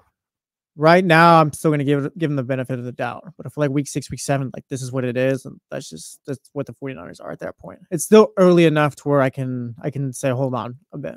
I was ready to give them the benefit of the doubt until Javon Hargrave was their best pass rusher against the Rams, and then he got hurt. Because if you don't have like any faith in the defense getting better or whatever, I think we got bigger issues to talk about for this season. And that's what. So I don't. We talked about them maybe needing to make a trade or changing things schematically, and Kyle Shanahan kind of hinted at that yesterday. The possibility to maybe need to change a little bit what they're doing. That might just be what they do in coverage. That might be the amount of zone or man they play. I don't know exactly. Maybe it's not as dramatic as switching to a 3-4 midseason, which is probably an insane thing to do. Yeah. But they may just need to try it because in the past they've had the horses. In the past they've had the guys where last year they're struggling defensively through weeks 6, 7, and 8. And they just look a little sluggish, especially in week 8 there against the Bengals. The Bengals, I think, racked up like 34 points. Just can't get a stop. They're looking sluggish, but you're going, man, they still have the guys. This year, no Dre Greenlaw. Javon Hargrave's out. Eric Armstead is gone. They have not made a trade for a player like Chase Young.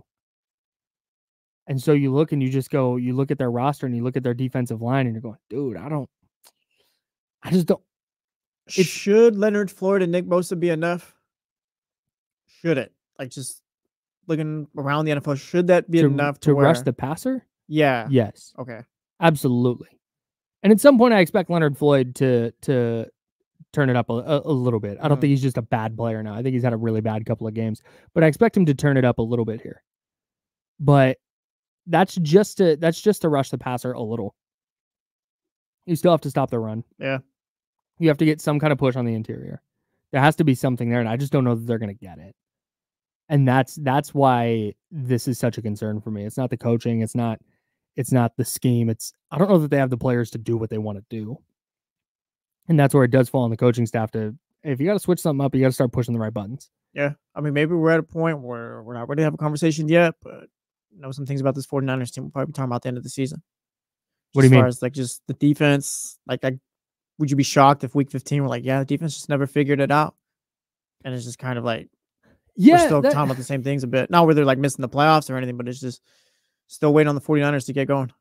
Yeah, that's what, like they fired Steve Wilkes last year or after the Super Bowl, right? And I know that a lot of that got presented as Shanahan scapegoating the DC.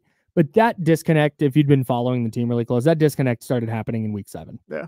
Like that was the beginning of the end when they lost to the Vikings and some of the things that happened in that game. You could tell just for the rest of the this isn't quite right. And then you have effort problems in the NFC Championship game. Man, that feels like coaching to me. I don't think we're at the place right now where you go, hey, they need a new DC. Yeah. Especially since Nick Sorensen, this is his first time calling a defense. But to your point, if this lasts over the next 3, 4, 5 weeks, where part of being a great coach is adapting to your personnel, this is why I think Andy Reid is great. It's why I think Sean McVay is great. It's why I think Steve Spagnuolo is great. Vic Fangio has been very good at this, where if you're not adapting to your personnel and doing things based on what your players can do, then you're just not it. Because ultimately that's what you have. Yeah, if you're a defensive coordinator insofar as I know how to call this very specific defense with these very specific players, and you're not that good of a coach. So I'm not pulling the plug on Nick Sorensen yet. I think trying to hire a new defensive coordinator in week 4 would be nuts. But if they're 2-4 after 6 weeks and they're still bottom 5 in every major statistical category on defense, then yeah, I think that's something you absolutely have to look at if you're trying to turn your season around. Yeah. It's going to be interesting, man. Yeah. At least they're interesting. Well, what do you think their ceiling is right now? Which is, say they get guys back from injury. What do you think their ceiling is right now if they're just the 15th best defense in the league? Oh, if they're the 15th, if they're or what are they right now, the defense? If this is their defense all year and they get guys back, what do you think their ceiling is? The playoffs. Just that? Yeah. They're probably losing divisional round or something like that. Yeah, I don't. There's too many good offenses in the NFC that right now. I just would have no faith in their defense to go get stops. Gotcha. What are they? Let me check real quick. They are currently 21st in points allowed and 16th in yards allowed. It's about below average to average. But when you go look at like their yards per play, let me grab that for you. That's the stat I always look at, that efficiency metric. Is how many yards per play are you allowing? They are 30th in yards per play. Rams 6.8, Commanders 6.6, 49ers and Raiders each 6.1. Like, that's bad. Yeah. 6 yards of play is not good. So until they bump that up and get that more towards the middle of the pack. If the New England's running up and down that defense or whatever, just kind of getting what they want, we're going to have some things to talk about. There's going to be, like you said, if you win, if you're the 49ers and you win, you look good, great. Who cares? You did what you're supposed to. But if things go the other way, like, that's going to be tough. There's going to be some conversations. Yes. There's going to be some, if they lose this week, loser leaves town match? No, I can't. I can't. No. Why? Huh? What do you mean? Why? You're ready to write the 49ers off if they lose? If they go to 1-3 and they get losing at home, by the Patriots, way, they're in Santa Clara. At home, you'd write them off. Rolled up by the Patriots. Do you want to call it a loser leaves town match? I might. Oh, I'll tell you. Okay. All right. He's Jesse. I'm Kyle.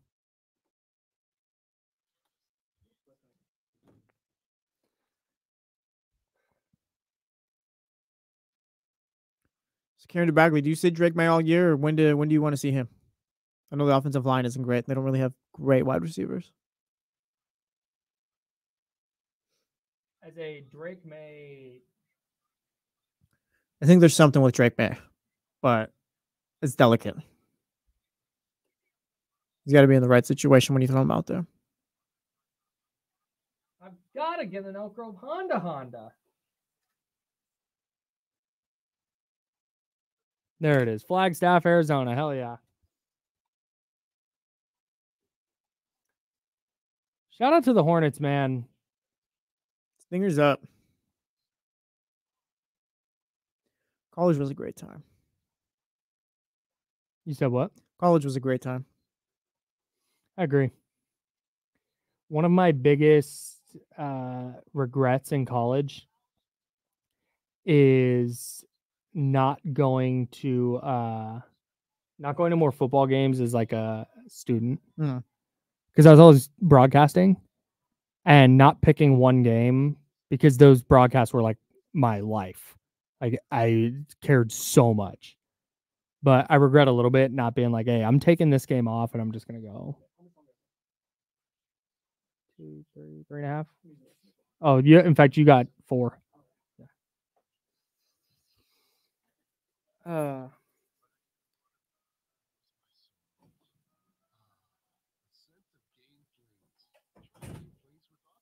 What's up, chatty gang? Leezy, when were you at Sac State?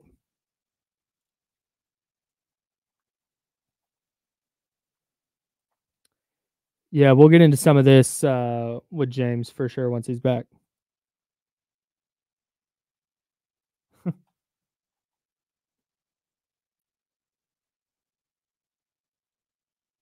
That'd be funny.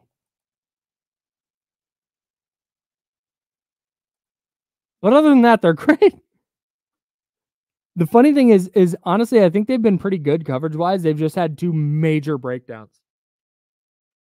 Well, 3, I guess, at the pass interference last week, too. Not sure. Literally, actually, Russ, this morning I was talking with promotions about this. Jester, what's up, bro? Lazy, my guy, I love you so much. I was not at Sac State in 2015. Thank you, though. My dog. My first year at Sac State was the 08-09 school year. And then I was there for 5 years, so I graduated in 2013.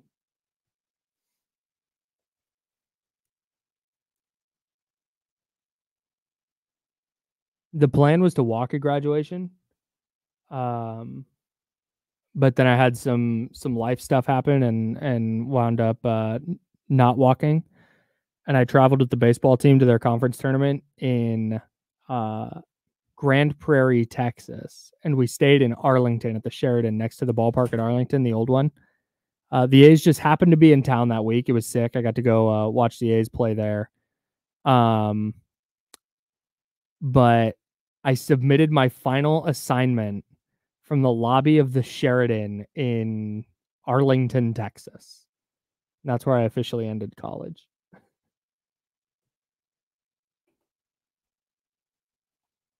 Yeah, it just missed me by a couple of years.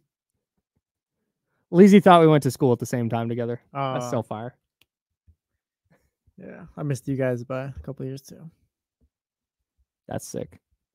Yeah, if you're going to college right now, go walk at graduation. I regret not doing that. I'm the opposite. I actually, well, mine was taken away because of COVID, but I wasn't really tripping. I shouldn't say I don't. I'm really happy I went to Texas. That was a super fun trip. But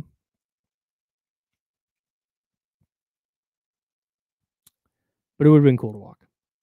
I was so ready to be done with school at the time. I was so ready to work. My favorite A's player. Ooh.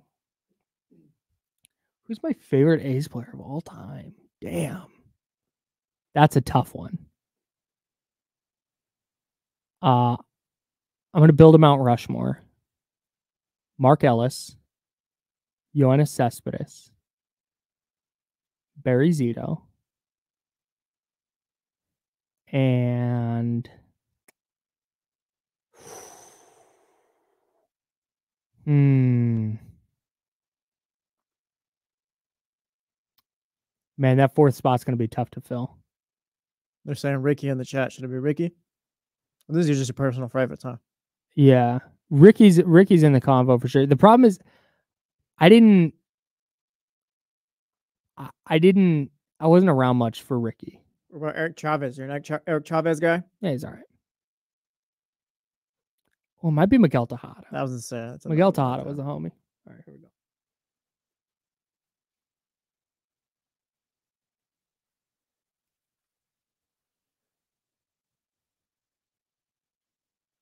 Now, back to the Insiders, brought to you by Jiffy Lube on ESPN 1320.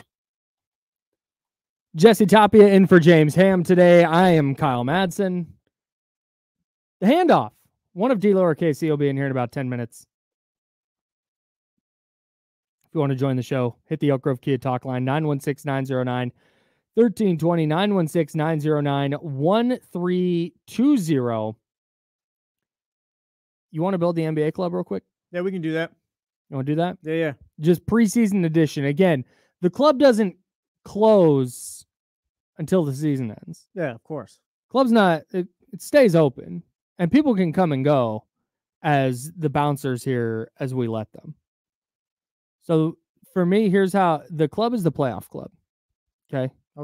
If you might make the playoffs, you're in the club. If you're done for the year, if you're just not doing, then you're out. And then I want to do VIP. Who's in the VIP suite? And that's the title contenders. That's where Boston is. I got you. Yeah, they got Boston's in the VIP suite right now. Yeah. The Miami Heat. I'm gonna start in the East. Okay.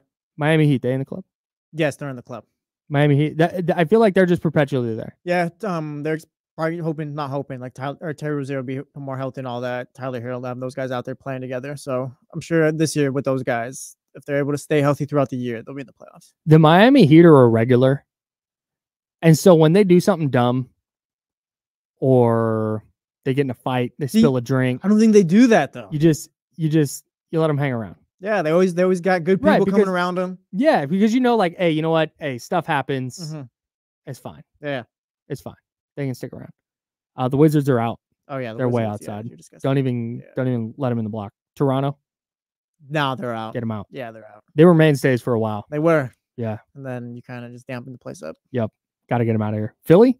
Oh yeah, Philly. Ooh. I'm pretty harsh on Philly, but are they VIPs? They're in. Ooh. Are they They're in. They're in for sure. But are they VIPs? It might be VIP.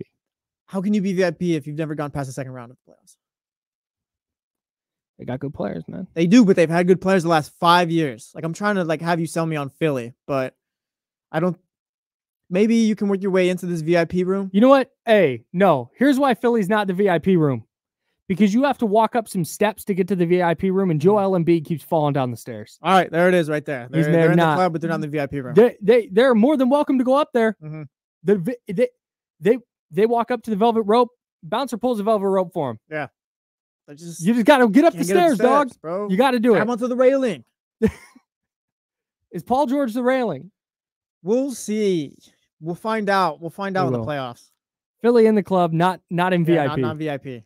Orlando, you come hang out. You're finally old enough to turn 21. Hey, they're in. And you know why I love Orlando? They're not VIP yet, but they're looking. Yeah.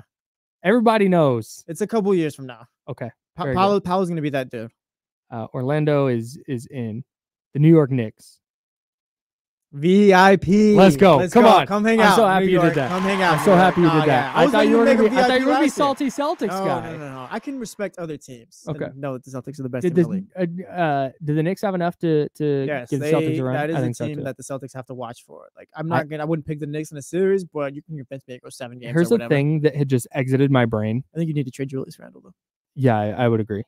A thing that just exited my brain is that the Knicks have Mikal Bridges now. Yeah. That wasn't a thing, like, that wasn't a shock to me when I was listening to a podcast and somebody it wasn't a shock, like, wait, that happened? It was, oh yeah, that's right. I was so stuck on the OG Anunoby and whether he was coming back thing, and then he did, that I completely forgot about Mikal Bridges. Yeah. The Knicks are VIP. The Knicks are here. They're legit, I think. I was honestly worried about them last year. Not being the Celtics, but more so. That's a tough team to face before you go to the finals. But ultimately, they lost to the Pacers and swept them. So the Bucks. You can. Let's talk about this one. Okay. Are they in VIP out of respect? Because the Bucks, I believe in Dame and Giannis, but after that, what is it? I think the Bucks are there because of the level that Dame and Giannis can reach individually. And initially, like, first thought, I think, yes, they're VIP. Right. That was but they're definitely acting a little funny. This is old. It's like, bro, it's 9:30. You want to go home. We've definitely let the manager know, like, hey, keep an eye on them. Yeah. We're ready to toss them out of VIP ASAP. See, I don't think we're ready to toss them out because they're acting up. I think it's just, hey, maybe go home. You should be outside at this time.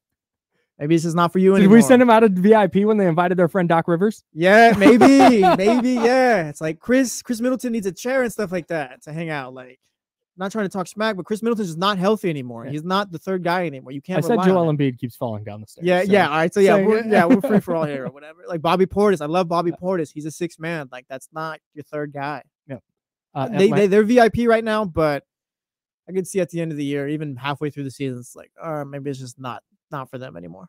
The Atlanta Hawks. Yeah, no, you're not even in the club.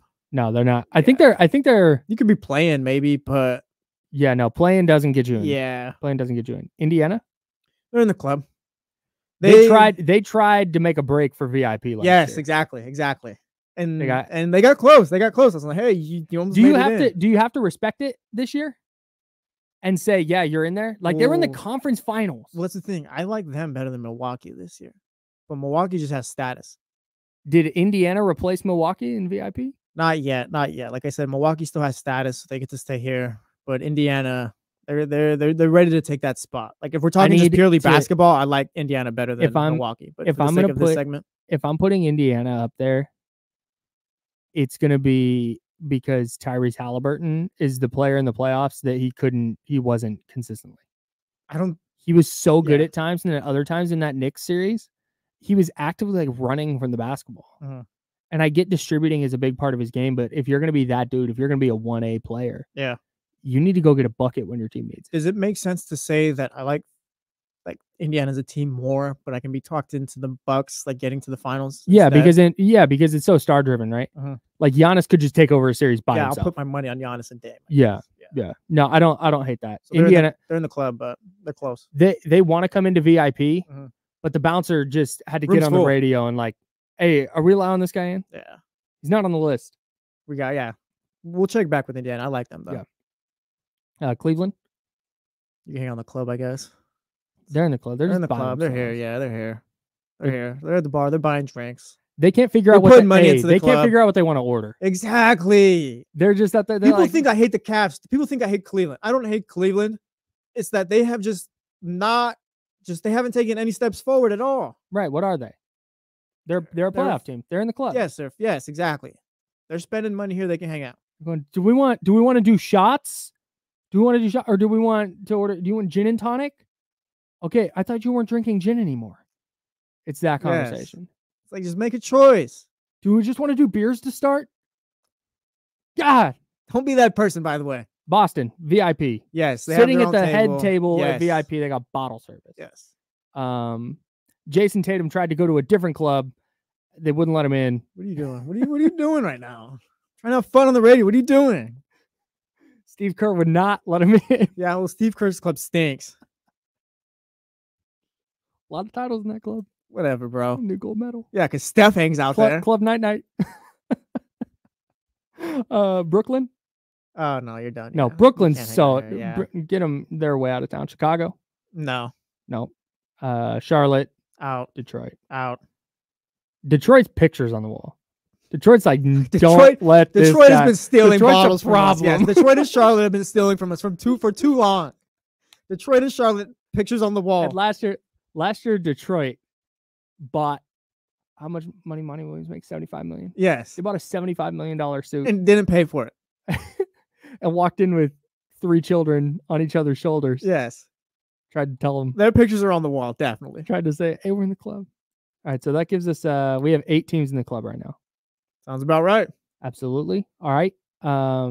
If I told you these were the top 8, Miami in no order. Mm-hmm. Miami, Philly, Orlando, New York, Milwaukee, Indiana, Cleveland, Boston. I'm good. Me too. All right. In the West, it's going to be a little harder, I think. Yeah. Memphis. Here's where Memphis is at. They should be in the club, I think. They're inside, but we're verifying their IDs. Okay. Yeah, that works. The G.G. Jackson injury, that's tough. That ID is looking a little fake. See, but Jaw's back. Right. He's vouching for Marcus Smart back. We're going to tell Marcus Smart and John Morant they can't come into the club. We know they can come in, but they're trying to vouch for their guys. I got you. And the ID's looking a little funny. Stand off to the side real quick. Yep. They're in the door, but over here off to the side, we got to figure some things out. Denver. Yeah, they're in VIP. Are they? This is the last year that they get to hang out, I think. They're kind of like them and the Milwaukee. Them and the Bucks are chatting about leaving. Like, I don't think this is the last year of them being title contenders, I think. Like, you need to add you need to add back to your depth. That's it. Jamal Murray needs to show they can still stay healthy and all that. Jokic, no issues with him. Michael Porter is a little hot and cold, but they need to add in his role. They need to retool. Yeah, I'm right there with you. So much of what made them like title contenders was their depth and all those different Bruce Browns and Contavious. And it's just like, dude, you finally get a stop that doesn't involve Jamal Murray, Michael Porter Jr., Nikola Jokic, and then all of a sudden, like, oh my God, KCP's open in the corner. Yeah. And now they just don't it feels like they don't have that kind of juice. Do we have a parking spot for Drew Down brings it up? Do we have a parking spot for Jokic's horse? Yeah, it's in the back. All right, what works? Just making sure. All right, very good. Yeah, this is the last day of the main like true title contenders, I think. Yeah, for sure. Unless, like I said, they retool. The Dallas Mavericks. Are they VIP? To me, you have to be. Do they? They're in the finals last year. Yeah, but it's like maybe they were in town for the weekend, and it's like, hey, yeah, we get the spot you come hang out with and all that. Was it just a weekend shot? Or are they legit? Like, are we sure they're legit contenders? You'd buy that again? I think they got to be up in VIP right now. I guess. If Milwaukee gets to hang out there, Dallas gets to hang out there for me. All right, yeah. No, Dallas could stay. They had a good offseason too. They lost a couple guys, but they also added some guys. They could stay. All right. Okay. Just need to be talked to it a bit. Minnesota? Yeah, they're in VIP. You should be VIP, but for some reason you're not. I think they're in the club. They're in the club. This is why Memphis, it's taking so long to verify their IDs. Yeah. Because we're trying to verify if Minnesota's allowed to VIP. Yeah, that tracks. They're inside the rope, but like they can't go up the stairs. That tracks. They should be in, but for some reason they're just not. New Orleans. They're in the club, but That's almost running its course at this point. They're in the club. They're a little sketchy though. Yeah, Zion. For me, they're the team with the glass ceiling. They'll just never break through. Yeah, they just won't. The Golden State Warriors. I don't know. You want to take this one? Nope. Yeah, make a decision. They're in the club. Why? But they're trying to figure out because are they playing in the club? Like we said, the Hawks are playing or whatever, and they're not in the club. Warriors were the 10th seed last year. Let me get this joke off. Go ahead. They're in the club, but their loudest friend just choked somebody out. Yeah, and we're sorting that out. Who had Draymond back in here? No, I don't think if we're talking playoffs, like top 8, I can't. All right, they're out the club then. Kyle Madsen said it here first. Yeah, Warriors stink. Warriors not allowed. What's going on in here? We got a club. We're building a preseason NBA club right now. We got a club. There's VIP, which is title contenders. Then there's playoff contenders, which is everybody get in. Out. Yep. And then there's the non-playoff contenders, which is we're just bouncing them out. You're not allowed in the club. And Draymond just choked somebody out, so we had to kick the Warriors out. Yeah, well, that's the shoot. That's crazy. That's how it works. That's how it works. OKC's VIP, right? Yeah. Just looping you in immediately to the conversation. Yeah. Grizzlies are in the club right now in the West. We're checking IDs with them right now, though. Okay. Yeah, they're in the door, but they're off to the side. I got you. We're checking. Like Ja's back, Marcus Smart is there, and we're going, oh yeah, come in. Wait, I got you. The rest of these IDs look funny. Not sure. Yeah. Okay. Hang out over here, guys. Yeah. Denver. Let these ladies in first. Denver's in. Yeah, are they VIP? Yeah, Denver's. No, I don't think they're VIP. They're not. Oh, you kicked them out?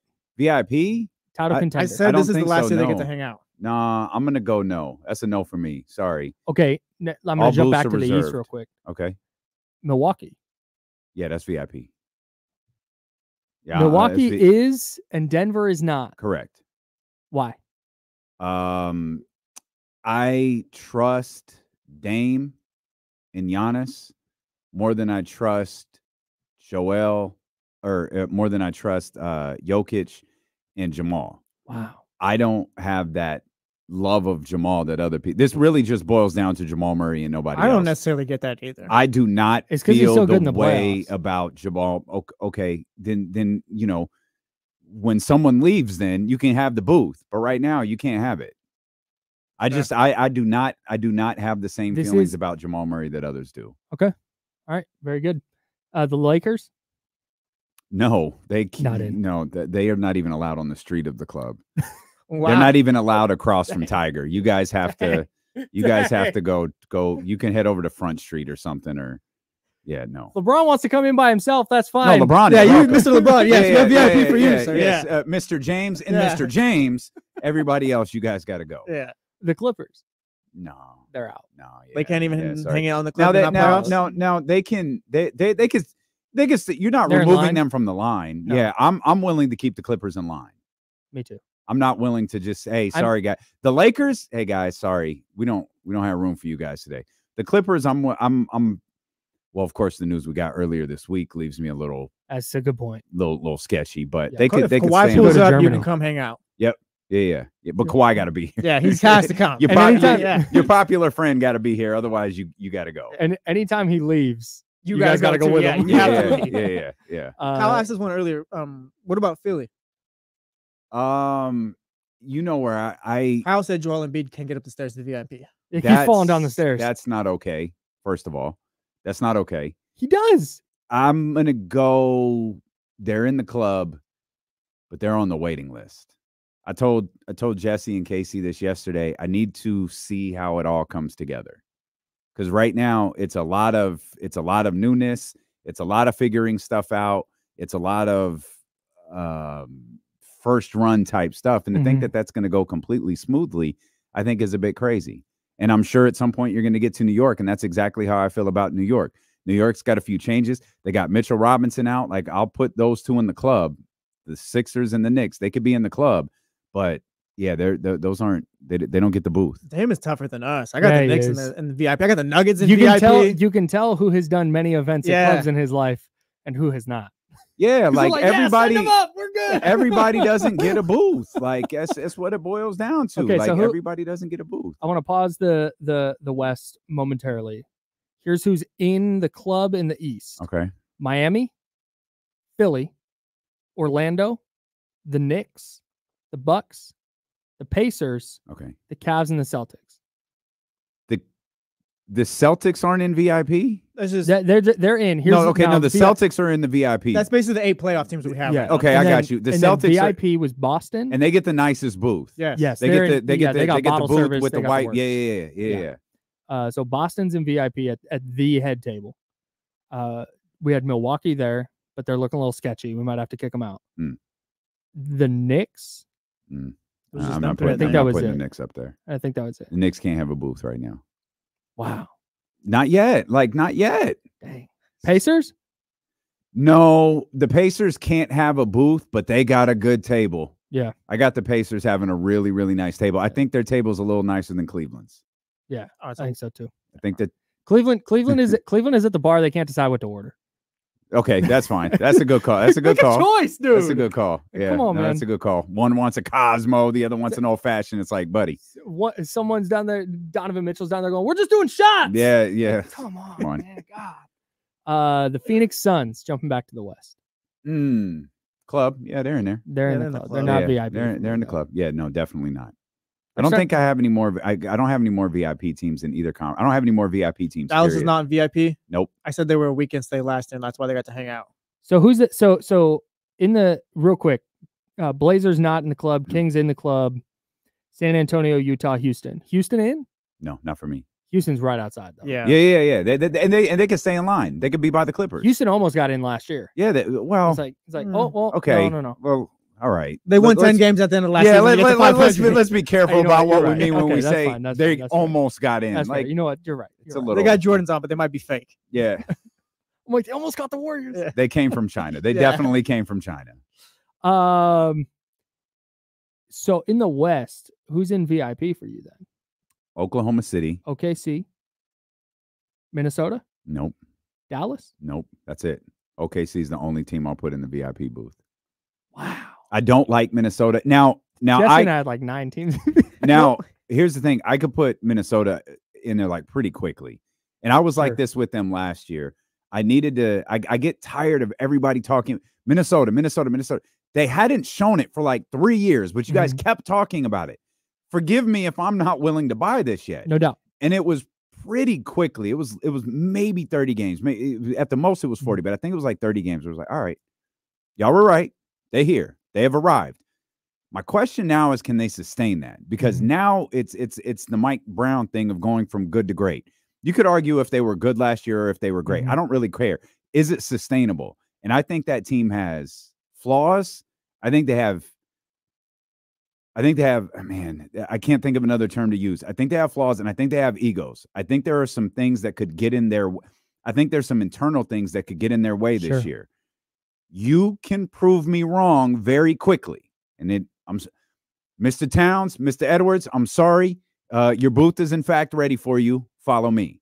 But you got to show me something first. And I think that's the way I'm going to be. As long as this is the core, that's the way I'm going to be with them.